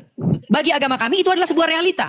Itu adalah sebuah fakta. Makanya kebangkitan Yesus itu adalah dasar fundamental kekristenan. Kalau Yesus tidak bangkit, bubar agama Kristen itu bubar. Saya kalau misalnya saya dapati bahwa Yesus tidak bangkit, saya berhenti jadi orang Kristen. Karena kebangkitan daging, ya, kehidupan yang kekal itu jadi omong kosong belaka. Omong kosong, sama seperti nyamuk. Mati, udah selesai. Orang mati udah selesai, jadi tanah, jadi abu. Nah, di dalam iman kami, kekristenan kami, Yesus bangkit. Makanya dikatakan, dia adalah yang sulung, yang pertama-tama bangkit dari antara orang mati. Pertanyaannya, adakah yang menyaksikan ketika dia bangkit sampai dia terbang? Murid-muridnya. Dia bangkit loh, kelihatan loh, bukan tiba-tiba kuburan kosong. Kayak gitu. Murid-muridnya. Dia Apakah Anda pernah bangkit membaca gitu. Injil? Belum semua sih. Nah, makanya Anda baca. Di Kebangkitan mana tuh? Yesus Bisa saya cari? itu disaksikan. Di mana? Baik. Anda tunjukkan nanti saya cari sendiri. Enggak usah Anda sebut aja, nanti saya cari. Enggak usah. Iya, di dalam Injil, Anda beli saja Injil. Makanya saya bilang, umat Islam jangan anti sama Injil. Enggak anti. Al-Quran menyuruh kalian itu beriman kepada Injil, tapi ulama-ulama kalian melarang. Jangan kelamaan framing, Anda sebut saja nanti biar saya baca. Sekarang begini, sekarang pergi ke toko buku, di Gramedia ada, di toko buku manapun Anda pergi. Beli Injil. Terus Pak, di aplikasi pun ada, udah cepet. di aplikasi juga ada. Nggak usah repot-repot, di Android ada. Download Iya. aja udah beres. Baca di Iya. situ bagian kebangkitan Yesus. Kalau Anda baca Injil di bagian-bagian terakhir, bagaimana peristiwa penyaliban lalu kebangkitan. Ada di situ murid-murid yang nggak percaya. Ada murid-murid yang Kayak tidak mana percaya. ceritanya bahwa ketika dia bangkit keluar dari kubur dilihat gitu langsung naik ke Baik. surga terbang dilihat gitu. Baik, Seperti baik. itu loh Oh, maksudnya. enggak seperti itu, enggak seperti itu. Oh, enggak jadi, gitu. jadi pada suatu waktu datanglah beberapa orang perempuan. Mereka ini hendak meminyaki mayat Yesus. Oke? Nah, ketika mereka Oke. ingin meminyaki mayat Yesus itu, ingin merempah-rempah karena mereka kalau orang-orang besar itu tidak dikubur secara seperti kita dalam tanah enggak. Mereka menempatkannya dalam sebuah kubur batu, sama seperti Yusuf. Yusuf juga seperti itu. Dia juga dibumi karena orang-orang Israel ini mereka itu lama di Mesir. Jadi kebudayaan Mesir itu sangat ini kepada mereka. Nah, ketika Yesus murid-muridnya yang perempuan ya datang kepada Yesus ingin meminyaki Yesus, ingin mengurapi Yesus, membalsemnya, mereka bawa balsam mur dan lain sebagainya. Didapati kubur itu kosong. Wah. Batunya sudah terguling. Dengar, batunya sudah terguling. Iya, terus. Lalu murid-murid yang perempuan ini kembali. Kubur itu kosong sekarang. Lalu di antara murid itu terjadi kegoncangan besar. Berlari-larilah murid yang lain menyaksikan bahwa kubur itu kosong. Ya kan? Dan ketika murid-murid itu datang, salah satunya ada perempuan-perempuan itu datang mengunjungi makam Yesus yang telah kosong itu, ada malaikat yang berkata, "Mengapa engkau mencari dia yang hidup? Ia tidak ada di sini. Ia telah bangkit." Bukan kayak Muhammad ada di kuburan. Ah. Ia telah bangkit. Nah, kebangkitan Yesus ini adalah menjadi dasar berkobar-kobarnya iman kekristenan. Nah, ketika Yesus bangkit, dia menampakkan diri pula beberapa kali kepada murid-muridnya. Dia menampakkan diri pula kepada 500 orang. Dia menampakkan diri, berkali-kali dia menampakkan diri. Sebelum terakhir kali dia naik ke surga seperti yang dicatat di dalam Kisah Para Rasul. Saya bacakan. Ini iman kami. Saya bacakan. Iya, silakan. Makanya kami percaya kepada pemberitaan Injil ini. Kami percaya. Makanya Kristen memberitakan tentang kebangkitan. Orang Islam memberitakan tentang kematian. Nih, saya bacakan. Terus. Nih, di dalam Kisah Para Rasul, saya bacakan ya. Nih. Kisah Para Baca Rasul. dengan cerita tadi sudah jelas sebenarnya. Saya bacakan nih. Nih. Yesus terangkat ke surga. Kisah Para Rasul pasal yang pertama ayat yang ke-6. Saya mulai dari ayat yang ke-6 sampai yang ke-11. Sabar. Maka bertanyalah mereka yang berkumpul di situ. Tuhan, maukah engkau pada masa ini memulihkan kerajaan bagi Israel? Jawabnya, engkau tidak perlu mengetahui masa dan waktu yang ditetapkan Bapa sendiri menurut kuasanya. Tetapi kamu akan menerima kuasa kalau Roh Kudus turun ke atas kamu dan kamu akan menjadi saksiku di Yerusalem dan di seluruh Yudea dan Samaria dan sampai ke ujung bumi. Nih, sesudah ia mengatakan demikian, terangkatlah ia, disaksikan oleh mereka dan awan menutupinya dari pandangan mereka. Ketika mereka sedang menatap ke langit, tiba-tiba berdirilah 2 orang berpakaian putih dekat mereka dan berkata kepada mereka, "Hai orang-orang Galilea, mengapa kamu berdiri melihat ke langit? Yesus ini yang terangkat ke sorga meninggalkan kamu akan datang kembali dengan cara yang sama seperti kamu melihat dia naik ke sorga." Amin. Perhatikan, artinya apa? Menurut kesaksian para saksi mata, murid-murid yang melihat langsung, makanya dalam Injil itu dikatakan, apa yang kami lihat dengan mata kepala kami, apa yang kami raba dengan tangan kami, tentang firman yang hidup, itulah yang kami beritakan kepada kamu. Jelas? Gitu ya. Diberitakan, kebangkitan Yesus itu diberitakan kepada segala bangsa, sampai ke Indonesia, sampai ke Samosir, sampai ke Balige.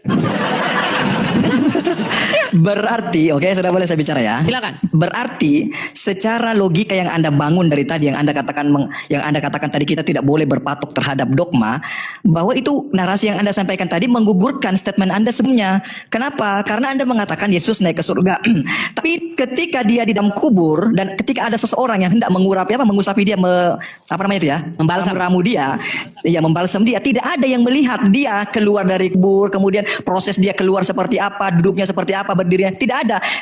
Saya tanggapi? Seperti itu, saudara. Bisa saya Iya, tanggapi? silakan. Baik, saya tanggapi Boleh, ya. silakan. Baik. Seandainya setelah peristiwa Yesus tidak ada di dalam kubur, tapi dia tidak pernah menampakkan diri, bisa kita katakan mayatnya dicuri orang. Ya, kesimpulannya mayatnya dicuri orang.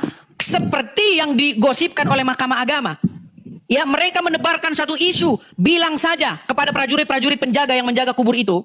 Kan prajurit-prajurit ditempatkan di makam itu, di kubur itu. Tetapi gempa bumi yang hebat membuat mereka lari tunggang langgang, mereka meninggalkan makam itu. Lalu Mahkamah Agama, orang-orang Yahudi dan ahli-ahli Taurat bilang, saya kasih kamu uang, tutup mulut, tapi kamu jangan cerita. Kalau ada gempa, kalau ada gini, bilang aja mayatnya dicuri orang. Dan kabar itulah yang sampai hari ini tersebar di tengah-tengah orang Yahudi. Dicatat dalam Injil. Nah, sekarang begini. Apakah setelah Yesus bangkit, dia tidak pernah menampakkan diri satu kali pun? Dia menampakkan diri. Kepada Paulus, Rasul Paulus, dia menampakkan diri. Kepada Yohanes di Pulau Patmos, dia menampakkan diri. Dan berkata, lihat, aku telah mati, tetapi aku hidup sampai selama-lamanya. Tapi sekarang aku telah hidup sampai selama-lamanya. Kemudian dia menampakkan diri juga kepada Petrus. Dia menampakkan diri kepada murid-murid yang lain. Dan menampakkan diri kepada 500 orang. Artinya kebangkitan Yesus disaksikan oleh para murid-muridnya. Dan untuk itu, untuk memberitakan kebangkitan Yesus itu, murid-murid itu meninggalkan segala apa yang dia punya. Mereka memberitakan kebangkitan itu. Kata Yesus kepada mereka, ingat, kalian adalah saksi mata dari semuanya ini. Saksi mata, saksiku, mulai dari Yerusalem, Samaria, dan sampai ke seluruh ujung-ujung bumi. Saksinya. Itu yang tercatat di situ. Sedangkan di iman kalian, di iman Islam, apakah ada di dalam iman Islam Muhammad bangkit dari kubur? Nggak ada. Ya, Di tidak dalam ada, iman dia manusia Islam, biasa. makanya saya bilang sudah tahu manusia biasa kok diikutin. Sudah tahu Ajarannya yang manusia biasa di diikuti. alam kubur kok Apa malah ikut salahnya mengikuti kepadanya. ajaran? Secara logika, Anda kan tadi membangun sebuah premis logika ya. Secara logika, lebih baik mengikuti orang yang ada di dalam kubur ketimbang mengikuti hal-hal yang sifatnya halusinasi seperti itu, saudara. Ya kan? Ini berat saudara-saudara. Iya, Berat saudara. secara logika, secara logika. Sekarang begini. Baik, makasih begini. Perhatikan. Ketika murid-murid menyaksikan apa yang dilihat oleh mereka, apa yang disaksikan oleh mereka, bagaimana Yesus membangkitkan orang yang sudah mati, bagaimana Yesus menyembuhkan orang yang lumpuh, bagaimana Yesus mencelikkan mata orang yang buta sejak lahir dan lain sebagainya, sampai bagaimana Yesus wafat dan kemudian bangkit. Apakah saya hanya menafikan begitu saja? Itu hanya omong kosong belaka. Apakah saya harus skeptis itu? Enggak, saya teliti dulu. Apakah ini hanya dongeng-dongeng saja? Saya teliti. Di mana kejadiannya ini di mana? Oh, kejadiannya ada di Yerusalem. Pada masa pemerintahan siapa? Ada waktu itu gubernur yang pada waktu itu memerintah. Namanya Pontius Pilatus. Apakah Pontius Pilatus ini tokoh fiktif? Oh enggak. Saya baca lagi. Saya teliti semua. Ini bukan seperti kisah Mahabharata. Bukan seperti kisah Mahabharata yang ada Hanuman. Begini enggak. Ya, ketika saya baca, ada lokasinya, ada peristiwanya, ada tanggalnya, ada kejadiannya. Artinya, ini semua adalah peristiwa sejarah. Ya kan? Lalu bagaimana saya mau menafikan itu? Bahwa ini omong kosong semua. Kalau begitu saya nggak pernah percaya Soekarno pernah ada. Saya nggak pernah percaya George Washington pernah ada. Karena semuanya saya dengar dari cerita-cerita. Nah, tetapi bagaimana di sini saya mengerahkan seluruh energi saya, kekuatan saya untuk meneliti. Apakah ini bohong-bohongan? Apakah ini hanya dongeng-dongeng saja? Saya periksa semuanya. Saya teliti. Bagaimana mungkin? Bagaimana mungkin? Ada sebuah cerita, ada sebuah dongeng, di situ lengkap dibilang kejadiannya begini. Pada waktu itu raja yang memerintah ini. Pada waktu itu inilah orang yang berkuasa di tanah itu. Begini. Nama imam besarnya adalah Kayafas. Saya teliti. Oh, naskah-naskah Yahudi menyebut, oh benar, imam besarnya Kayafas. Begini, dan segala macam. Ada semua. Masa mau saya bilang ini dongeng? Sungguh saya nekat kalau bilang ini dongeng semua. Nekat saya bilang, oh itu dongeng. Nah sekarang saya tanya. Saya akan berusaha. Ya oke, silakan. Coba silakan. Ya, silakan. Apa yang mau Anda bicarakan? Silakan. Saya akan berusaha untuk mengembalikan pernyataan Anda barusan dengan sebuah premis yang Anda bangun sebelumnya, yaitu berdasarkan logika. Logika loh saudara, logika. Lebih pantas mengikuti yang mana, yang sudah di kuburan atau yang naik ke surga? Ya lebih pantas mengikuti yang di kuburan karena jelas kuburnya ada. Logika saudara. Kalau logika. begini, kalau Anda mau ikut orang yang di kuburan, nggak usah jauh-jauh ke kuburan yang di Mekah. Di dekat rumah saya ada kuburan, ikutin aja mereka. Seandainya dia guru meninggalkan sebuah ajaran, maka saya akan ikuti juga dia. Nah, sekarang begini, dia mengajarkan guru apa? meninggalkan sebuah. Baik, begini. Muhammad mengajarkan hidup yang kekal. Muhammad mengajarkan kehidupan setelah kematian. Makanya beriman kepada kebangkitan. Itu kan salah satu rukun dalam agama Islam. Beriman kepada kehidupan yang akhirat, betul? Iya. Nah, sekarang begini. Muhammad mengajarkan itu, Yesus mengajarkan itu, Siddhartha Gautama mengajarkan itu, guru-guru, para ahli cerdik pandai, Aristoteles dan lain sebagainya, mereka mengajarkan. Aristoteles dia masih bertanya-tanya dia, apakah benar ada kehidupan yang akan datang, ya kan? Nah sekarang begini, semua yang mengajarkan itu, Muhammad, Siddhartha Gautama, siapa? Semua yang mengajarkan itu sekarang saya tanya, di mana mereka berada? Apakah mereka masuk? Dengar dulu, apakah mereka masuk kepada hidup yang kekal? Sekarang pertanyaan besar, apakah Muhammad yang mengajarkan hidup yang akan datang, yang abadi, yang di situ ada sungai dari Komer, payudara, gadis-gadisnya payudaranya besar, apakah dia masuk ke sana? Tidak, dia masuk ke kubur. Dia masuk ke kuburan menurut iman Islam. Betul. Nah, sekarang Yesus yang mengajarkan hidup yang kekal juga. Bahkan dia mengatakan, akulah jalan dan kebenaran dan hidup. Yesus tidak di kuburan. Seandainya Yesus di kuburan sama seperti Muhammad, maka saya akan menyimpulkan bahwa omongan dia itu semua omong kosong. Tetapi karena Yesus bangkit, dia mengalahkan maut, dia masuk kepada hidup yang kekal itu, maka saya layak, saya pantas mempercayai dia bahwa segala yang dikatakan dia itu benar. Sekarang bagaimana Secara saya mau logika. percaya sama Muhammad? Muhammad aja ada di kuburan. Bagaimana Ya, saya mau secara logika. percaya kepada Muhammad? Muhammad cerita tentang kehidupan yang kekal. Dia aja ada di kuburan. Secara logika, tetap yang di kuburan yang lebih layak untuk diikuti. Karena dia bisa dibuktikan secara otentik. Sedangkan yang naik ke surga ini tidak ada bukti otentiknya, saudara. Logika, bukan budak konsep Berat. ketuhanan. Logika. Coba Anda, secara Oke, sekarang logika saya dulu, tanya. Anda, minta kejujuran Anda. Baik, saya Kejujurannya begini. gimana? Jibril naik ke surga nggak? Enggak, Jibril di langit dia, bukan di surga. Sekarang ada di langit. Oke, Jibril. jadi dia naik menghadap Allah nggak sih di Sidratul Muntaha nggak? Iya. Ada bukti otentiknya nggak? Iya, dia kan Ah, dokter ini iman. Anda Itu kan sudah dokter makan. iman. Anda sudah makan logika Anda sendiri, nampolin diri Anda sendiri. Nah, itu kan Anda kita saja berbicara percaya. sosok Dengar, yang diikuti. Anda Kita kan percaya. sedang berbicara terhadap sosok yang kita ikuti. Loh, sekarang Ini kita bukan bicara sekarang logika Anda kan malaikat. begini, logika Anda begini. Ah. Karena naik ke surga, tidak ada bukti otentik, maka kita tidak percaya, betul? Sosok yang kita Aduh, ikuti, kita kan sedang muter berbicara lagi, sosok yang muter sedang lagi. diikuti. Muter Kita sedang lagi, berbicara muter terhadap sosok lagi. yang sedang diikuti. Kita sedang berbicara terhadap sosok yang diikuti. Catat, Maksud sosok saya yang begini, diikuti. maksud saya begini, Bung Azam. Kita Dengar, nggak Bung ikuti Azam. Jibril, kita ngikuti sosok yang diikuti. Bukan, saya ingin membantah argumenmu bahwasanya kalau naik ke surga maka tidak layak dipercaya karena tidak ada bukti otentik, betul? Kan itu argumen Anda Betul. tadi. Nah sekarang Jibril di dalam Al-Quran dia naik menghadap Allah ke Sidratul Muntaha setelah dia menemui Muhammad di Gua Hiro, betul? Ada bukti otentiknya? Ada. Nah, terus Anda nggak usah layak percaya itu. Saya percaya karena yang menyampaikan hal Tuh tersebut kan orangnya sekarang ada. udah mulai standar ganda. Enggak, tidak standar janda, saudara. Saya percaya karena orang yang menyampaikan itu real, masih ada sampai sekarang di kuburannya, masih jelas. Loh, Lah, sekarang yang begini, ngomong loh, Yesus ini loh, kuburannya apakah yang mana? menyampaikan baik? Apakah yang menyampaikan kebangkitan Yesus? Apakah yang menyampaikan bahwa Yesus wafat, kemudian bangkit, membangkitkan orang mati, mencelikkan mata orang buta, membangkitkan orang yang lumpuh, membuat orang lumpuh bisa berjalan kembali? Naik ke langit. Apakah mereka tidak ada makamnya? Ada? Para rasul? Enggak, yang sedang Loh, gimana sosok yang sama diceritakan. kita Iya, begini? betul, Artinya betul, begini. ada. Artinya begini aja. Kita ini kan sama-sama tidak menyaksikan. Yang kita iya. lakukan, Betul. adalah bagaimana kita meneliti kesaksian dari para saksi mata ini. Saksi mata ini benar-benar nggak layak nggak dia dipercaya? Saksi mata ini sumber-sumbernya bagaimana? Sumber-sumbernya. Metodologi apa yang saudara gunakan Baik, untuk baik. memverifikasi berita tersebut? Baik, ini Silakan. mantap. Ini Ini sudah baru ribuan pertanyaan tahun yang loh bagus. jaraknya. Ini pertanyaan yang Metodologi bagus. apa yang saudara Baik, gunakan? baik. Ini pertanyaan yang bagus. Gini. Sekarang di dalam ilmu sejarah itu ada berbagai macam disiplin ilmu sejarah.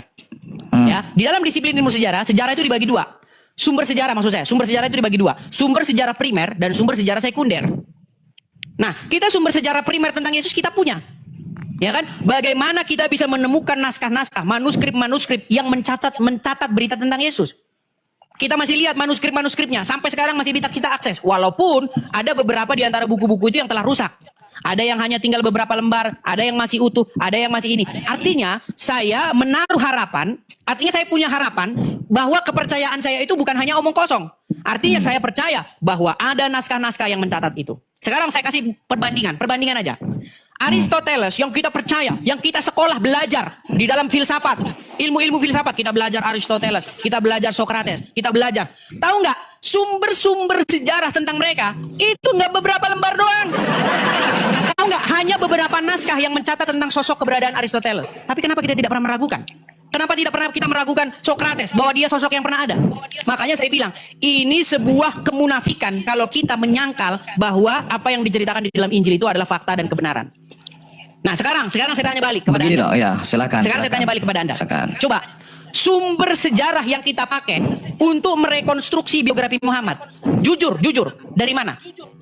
Dari mana? Sirah Nabawiyah. Muhammad, ya Sirah Nabawiyah, mantap, ini pinter. Nah Sirah Nabawiyah setelah mantap. saya periksa, setelah saya teliti Sirah Nabawiyah, tidak ada manuskripnya. Saya simpulkan bahwa Sirah Nabawiyah murni karangan orang-orang abad ke-18 dan 19. Saya sudah oke, cari bagus, manuskripnya. itu bagus. Di mana?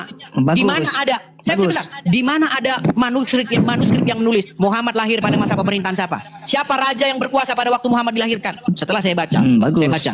Dikatakan di situ di dalam buku Sirah Nabawiyah itu, dada Muhammad dibelah. Diambil hatinya, dicuci pakai air jam-jam. Lalu dimasukkan ke dalam dadanya iman, kebajikan. Saya baca, sungguhkah ini benar-benar cerita atau dongeng-dongeng? Nah, bagus, itu bagus.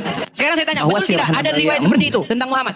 Bahwa Sirah Nabawiyah hadir bukunya pada abad ke-18. Oke, bisa dibenarkan hal tersebut. Tapi Anda perlu telusuri bahwa dari mana isi dari Sirah Nabawiyah itu dikumpulkan dari hadis-hadis yang ada. Hadis-hadis yang ada itu disampaikan kepada orang yang menyampaikan hadis tersebut. Itu seluruh jalur-jalurnya dapat diverifikasi. Profil kehidupannya, seperti apa cara hidupnya, siapa saja murid-muridnya, siapa gurunya, semua dapat diverifikasi, tercatat dalam buku namanya Rijal. Baik, Ilmu saya tanggapi, Rijal. saya tanggapi. Iya, silakan. Baik. Sedangkan apa yang tertera dalam Bible ribuan tahun yang lalu tidak ada sistem seperti itu. Baik. Bahkan kitab Yohanes, Wahyu, dan seterusnya itu ada setelah beberapa puluh tahun ke sepeninggalan Yesus. Begitu, saudara. Baik, mantap. Bagaimana itu cara memverifikasinya? Jadi ini saksi mata versus rantai periwayat. Perhatikan, mana yang lebih akurat? Gini, di dalam Islam ada dia itu yang disebut dengan matan. Periwayat. Sanad. Ya, sanad atau periwayat. Rantai. Jadi si ini bilang bahwa si ini bilang, si ini bilang bahwa si ini bilang, si ini bilang bahwa. Tapi teman-teman perlu tahu ini, bahwa ketika itu ditulis, semua orang yang dibilang bahwa ini bilang begini, ini bilang begini itu semuanya sudah meninggal. Semuanya sudah meninggal. Ketika Bukhari disebutkan, ya, Bukhari disebutkan dia berasal dari Persia. Dalam waktu 16 tahun disebutkan, dia mencari-cari apa yang pernah dikatakan oleh Muhammad. Dikatakan 16 tahun. Dalam rangka 16 tahun itu, dia konon katanya telah meneliti 600.000 hadis. Dari 600.000 hadis itu, hanya 6.000 saja yang diverifikasi sebagai informasi yang sahih atau valid, kata Kainama. Valid, ya kan? Nah, begini. Sekarang yang menjadi pertanyaan begini, ini dari umat muslim sendiri yang mengajukan pertanyaan bahwa itu sangat sukar dipercaya oleh akal sehat. Gini, Buya Sakur, almarhum Buya Sakur, Buya Sakur lagi. ketika masa hidupnya beliau, dia sudah pernah menghitung. Kalau kalau Bukhari mengumpulkan 600.000 selama 16 tahun, sudah dibagi sama dia.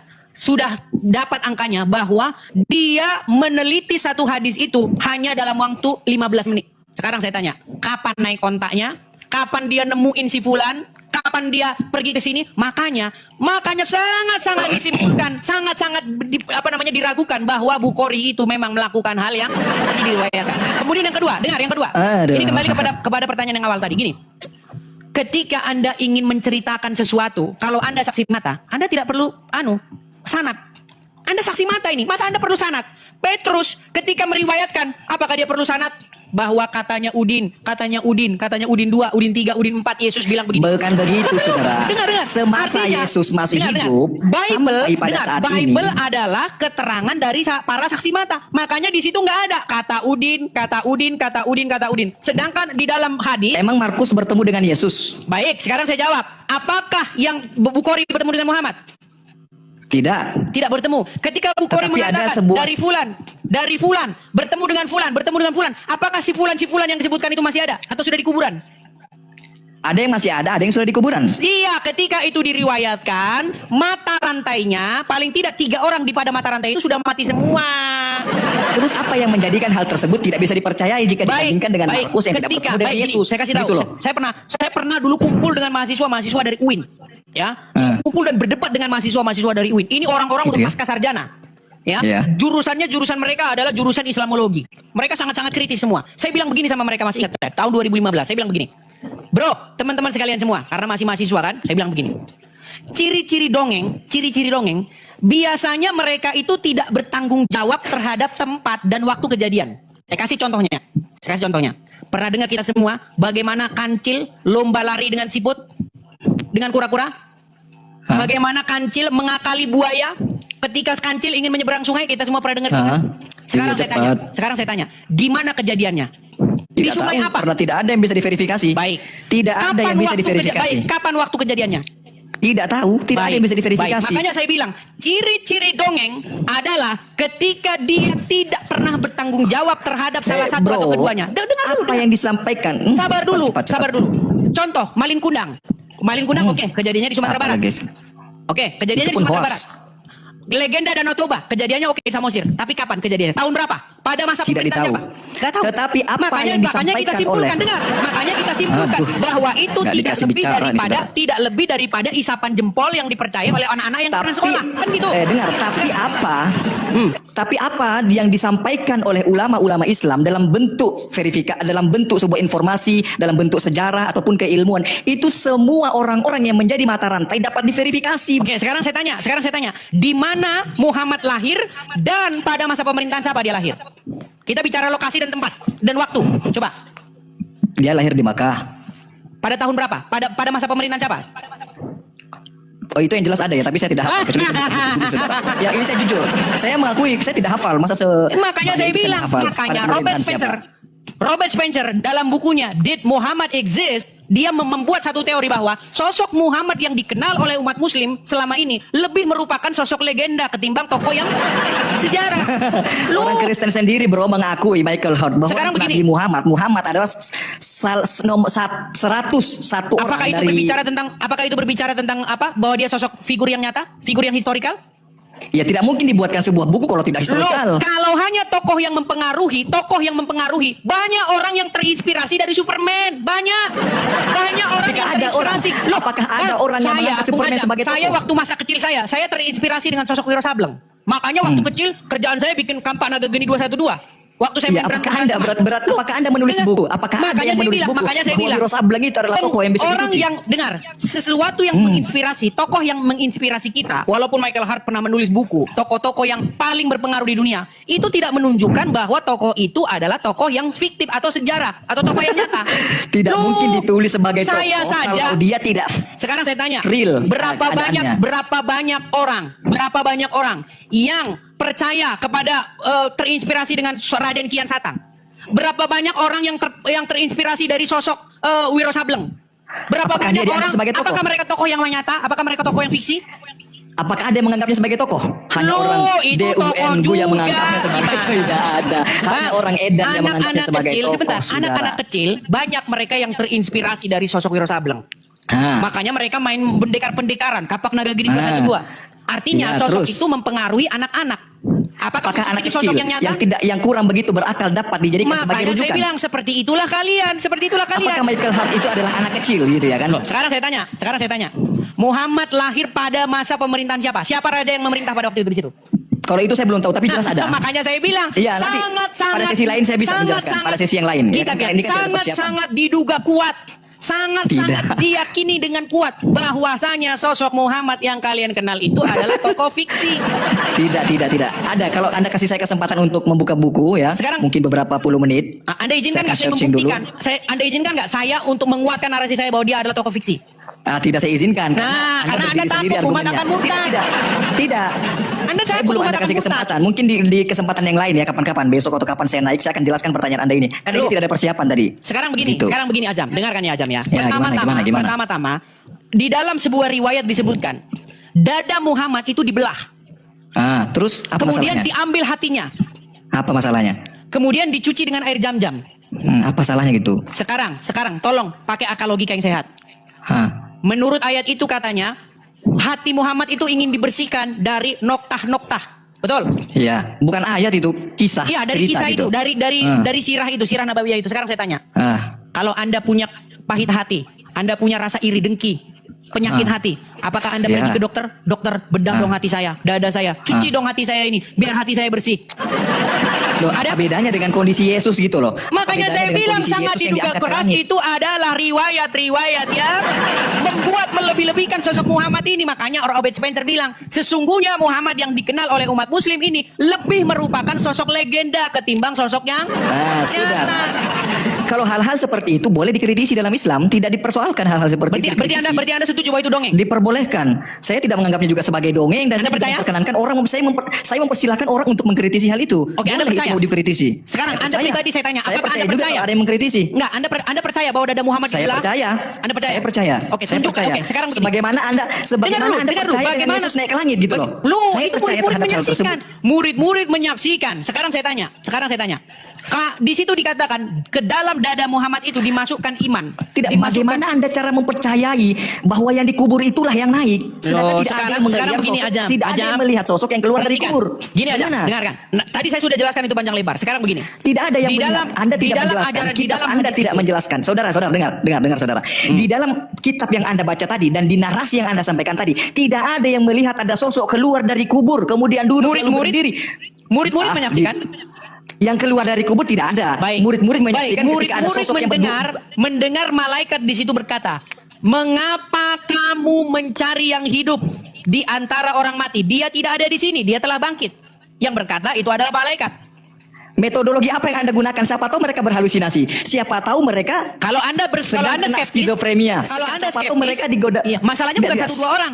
Nah, iya bisa. Oke, mereka tidak skizofrenia, mereka tidak tidak anxiety dan lain sebagainya. Siapa tahu sosok lain, iblis, jin dan lain sebagainya. Baik. Karena Apakah tidak itu ada hanya yang melihat sekali? mata- Apakah itu hanya sekali saja dan hanya terjadi kepada mereka, tidak terjadi kepada murid-murid yang lain? Iya. Ya, itu terjadi juga kepada murid-murid yang lain. Yesus menampakkan diri juga. Saya akan bacakan Tidak. satu Yang penggalan. poin Dengar. utamanya nih saudara, dengar dulu. Poin utamanya ini ketika ada sosok yang keluar dari kubur dan dilihat, itu yang paling penting. Sudah? Supaya tidak ada dugaan bahwa mayat tersebut hilang. Baik. Ketika Baik. ada yang melihat, oh dia keluar dari kubur ini, dia lagi bangkit nih, Saya ini lagi bacakan. berdiri nih. Saya Secara bacakan. detailnya seperti itu semestinya. Justru kalau ada yang melihat Yesus bangkit, diintip-intip, wah bangkit tuh. Justru itu omong Nah, kosong. iya gitu. Justru itu omong kosong. Itu Karena apa? sebagai- Dengarkan. Karena peristiwa itu terjadi di dalam kubur. Kubur itu ditutup oleh batu besar, Nah, iya. ditutup untuk menutupi lubang kubur itu. Kemudian di situ ditempatkan prajurit-prajurit menjaga. Nah, ketika Yesus bangkit, disebutkan di dalam itu terjadi gempa bumi yang dahsyat sehingga batu itu terguling.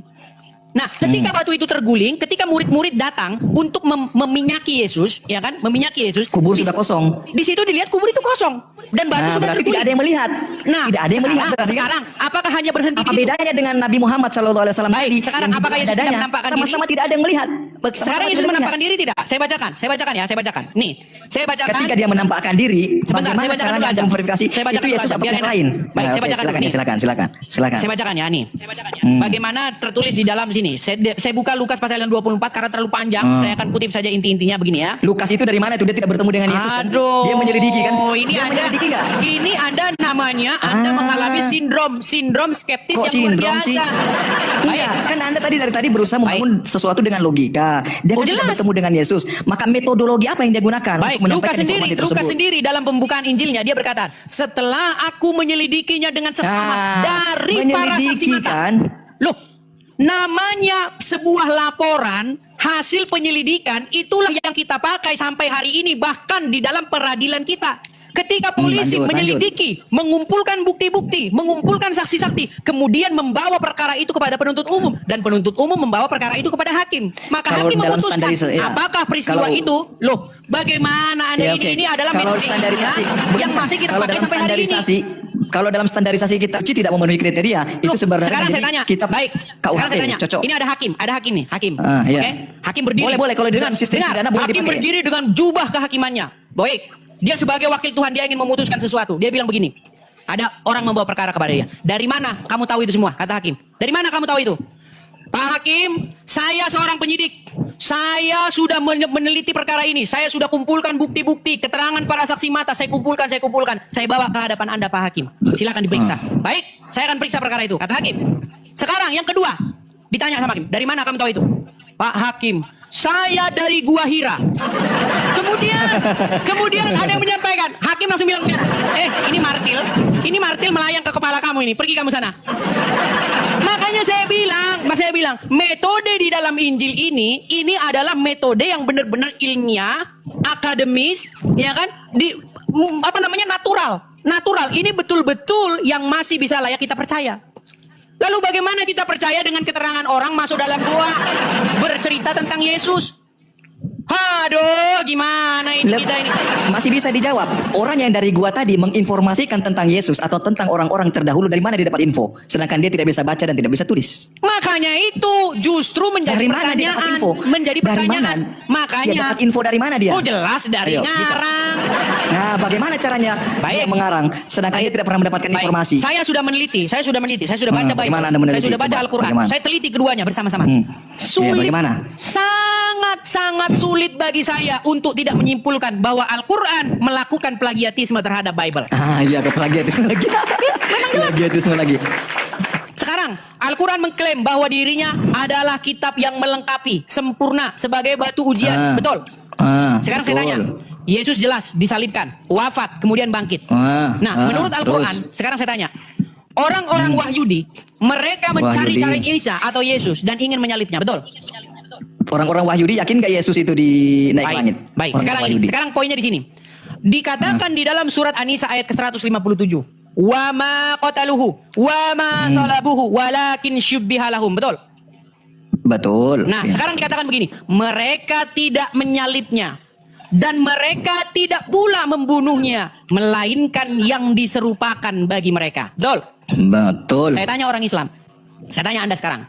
Berarti Ya.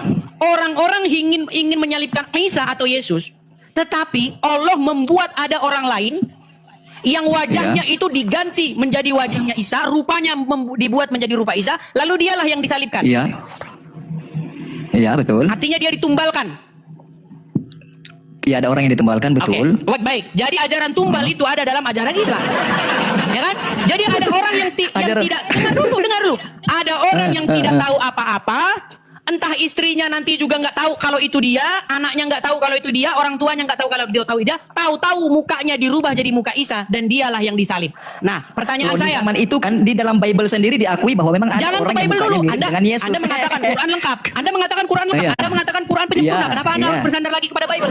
Tidak bersandar Tidak kepada Bible. cukupkah? Saya hanya Tidak mengembalikan cukupkah apa yang Anda Quran sampaikan. bagi Anda? Tidak cukupkah Quran bagi Anda? Cukup, lebih Baik. dari cukup, lebih Sekarang dari begini, cukup. Sekarang begini. Ketika orang-orang itu salah salib, mereka malah menyalibkan sosok yang bukan Isa. Apakah mereka tertipu? Siapa yang tertipu maksudnya dalam hal ini? Kok bingung saya? Mereka yang mencari-cari Isa dan hendak menyalibkannya, tetapi mereka malah salah salib orang karena wajahnya dirubah oleh Allah menjadi Isa. Apakah mereka tertipu? Dan orang-orang yang memandang, apakah mereka tertipu? Mereka tertipu. Tertipu. Kalau mereka Iya. tertipu, berarti ada penipunya. Siapa penipunya? Kok gitu? Framing lagi. Framing lagi. Framing lagi. Ini kan bentuk penyelamatan. Ini kan bentuk penyelamatan. Lu sekarang saya Sosok tanya, yang memiliki oke lah dia otoritas menyelamatkan, tertinggi kepada dia orang yang menyelamatkan dengan dikasihinya. cara menumbalkan orang lain, betul?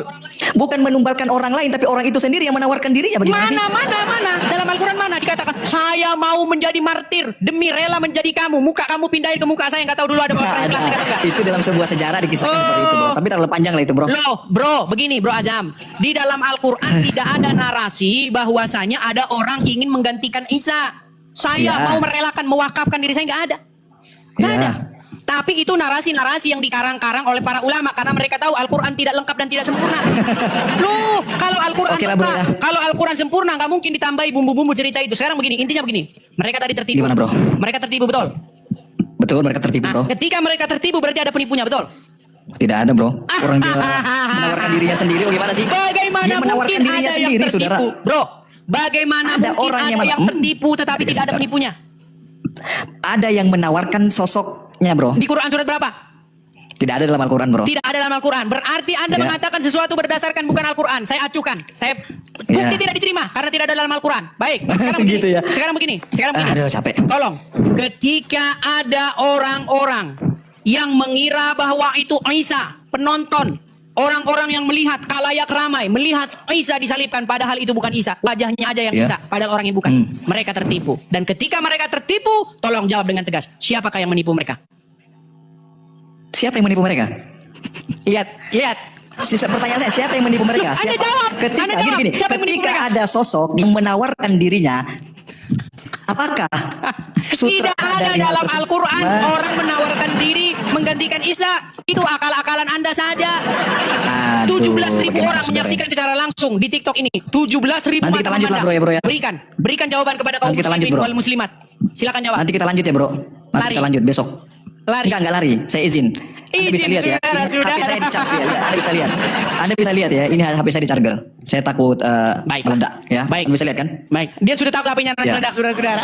Iya, saya takut HP saya nanti meledak. Oke, Ya kan? baik. Saya Terima juga kasih, pakai Ustaz earphone, Ajam. ya. Ya, oke. Terima kasih, Nanti Ustaz tentukan Ajam. tema Mohon saja maaf, supaya saya pelajari terlebih dahulu. Baik. Tentukan tema supaya saya pelajari dulu. Misalnya Baik. besok tema tentang salib, nanti saya pelajari dulu gitu. Kan ini Baik, kan silakan. persiapan. Silakan Anda pelajari. Ya, kita Terima kan kasih bukan Ustaz mesin, ya Ajam kan? sudah mampir Ya, di sini. oke. Mohon maaf kalau ada kata-kata yang salah. Jikalau oke, ada siap. jarum yang patah, jangan disimpan di dalam hati. Jikalau ada kata-kata yang salah, jangan. Oh, jika ada jarum yang patah, jangan disimpan dalam peti. Jikalau ada kata-kata yang salah, jangan simpan dalam hati. Sampai Oke, ketemu siap. lagi. Nanti kita bertemu lagi kalau ada tema. Siap. Siap, terima kasih. Aduh, teman-teman, sulit saudara. Bapak Ibu Saudara, sahabat Studio Kristen Channel, kita sudah dengar debat ini dan mari kita akan melandasi hidup kita dengan kebenaran firman Tuhan di dalam Amsal pasal 6 ayat 1 sampai ayatnya yang ke-35. Begini bunyi firman Tuhan. Berbagai-bagai nasihat. Hai anakku, jikalau engkau menjadi penanggung sesamamu dan membuat persetujuan dengan orang lain, jikalau engkau terjerat dalam perkataan mulutmu, tertangkap dalam perkataan mulutmu, buatlah begini. Hai anakku, dan lepaskanlah dirimu, karena engkau telah jatuh ke dalam genggaman sesamamu. Pergilah, berlututlah, dan desaklah sesamamu itu. Janganlah membiarkan matamu tidur, dan gelopak matamu mengantuk. Lepaskanlah dirimu seperti kijang daripada tangkapan, seperti burung daripada tangan pemikat. Hai pemalas, pergilah kepada semut, perhatikanlah lakunya dan jadilah bijak. Biarpun tidak ada pemimpinnya, pengaturannya atau penguasanya, ia menyediakan rotinya di musim panas dan mengumpulkan makanannya pada waktu panen. Hai pemalas, beberapa lama lagi engkau berbaring? Bilakah engkau akan bangun dari tidurmu? Tidur sebentar lagi, mengantuk sebentar lagi, melipat tangan sebentar lagi untuk tinggal berbaring. Maka datanglah kemiskinan kepadamu seperti seorang penyerbu dan kekurangan seperti orang yang bersenjata. Tak bergunalah dan jahatlah orang yang hidup dengan mulut serong, yang mengedipkan matanya, yang bermain kaki dan mengunjuk-nunjuk dengan jari, yang hatinya mengandung tipu muslihat, yang senantiasa merencanakan kejahatan dan yang menimbulkan pertengkaran. Itulah sebabnya ia ditimpa kebinasaan dan tiba-tiba sesaat saja ia diremukkan tanpa dapat dipulihkan lagi. 6 perkara ini yang dibenci Tuhan, bahkan 7 perkara yang menjadi kekejian bagi hatinya. Mata sombong, lidah dusta, tanpa tangan yang menumpahkan darah, orang yang tidak bersalah, hati yang membuat rencana-rencana yang jahat, kaki yang segera lari menuju kejahatan, seorang saksi dusta yang menyerbu-nyerbukan kebohongan dan yang menimbulkan pertengkaran saudara. Nasihat-nasihat tentang perzinahan. Hai anakku, peliharalah perintah ayahmu dan janganlah menyia-nyiakan ajaran ibumu. Tambatkanlah senantiasa semua itu pada hatimu, kalungkanlah pada lehermu. Jikalau engkau berjalan, engkau akan dipimpinnya. Jikalau engkau berbaring, engkau akan dijaganya. Jikalau engkau bangun, engkau akan disapanya. Karena perintah itu pelita dan ajaran itu cahaya. Dan teguran yang mendidik itu jalan kehidupan, yang melindungi engkau terhadap perempuan jahat, terhadap kelicikan lidah perempuan asing. Janganlah menginginkan kecantikannya dalam hatimu. Janganlah terpikat oleh bulu matanya. Karena bagi seorang sundal, sepotong roti yang penting, tetapi istri orang lain memburu nyawa yang berharga. Dapatkah orang membawa api dalam gelungan baju dengan tidak terbakar pakaiannya? Atau dapatkah seorang berjalan di atas bara dengan tidak hangus kakinya? Demikian juga orang yang menghampiri istri sesamanya. Tiada seorang pun yang menjamahnya luput dari hukuman. Apakah seorang pencuri tidak akan dihina apabila ia mencuri untuk memuaskan nafsunya karena lapar? Dan kalau ia tertangkap, haruslah ia membayar kembali 7 kali lipat segenap harta isi rumahnya. harus diserahkan. Siapa melakukan zina tidak berakal budi. Orang yang berbuat demikian merusak diri. Malunya tidak terhapuskan. Karena cemburu adalah geram seorang laki-laki. Ia tidak kenal belas kasihan pada hari pembalasan dendam. Ia tidak akan mau menerima tebusan satupun. Dan ia akan tetap bersikeras betapa banyak pun pemberianmu. Demikian kebenaran firman Tuhan ini, Bapak Ibu Saudara. Kiranya kita tetap tekun, berdiri kokoh terhadap iman kita kepada Tuhan Yesus. Bila kita menjauhkan diri dari segala kejahatan, perzinahan, pertengkaran, dengki, bahkan kemarahan, mari kita saling mengasihi sesama dan saling mendoakan. Sekian saja Bapak Ibu Saudara, sehingga video ini juga memberkati kita, menguatkan iman kita kepada Tuhan. Sampai jumpa di video-video berikutnya. Tuhan Yesus memberkati kita.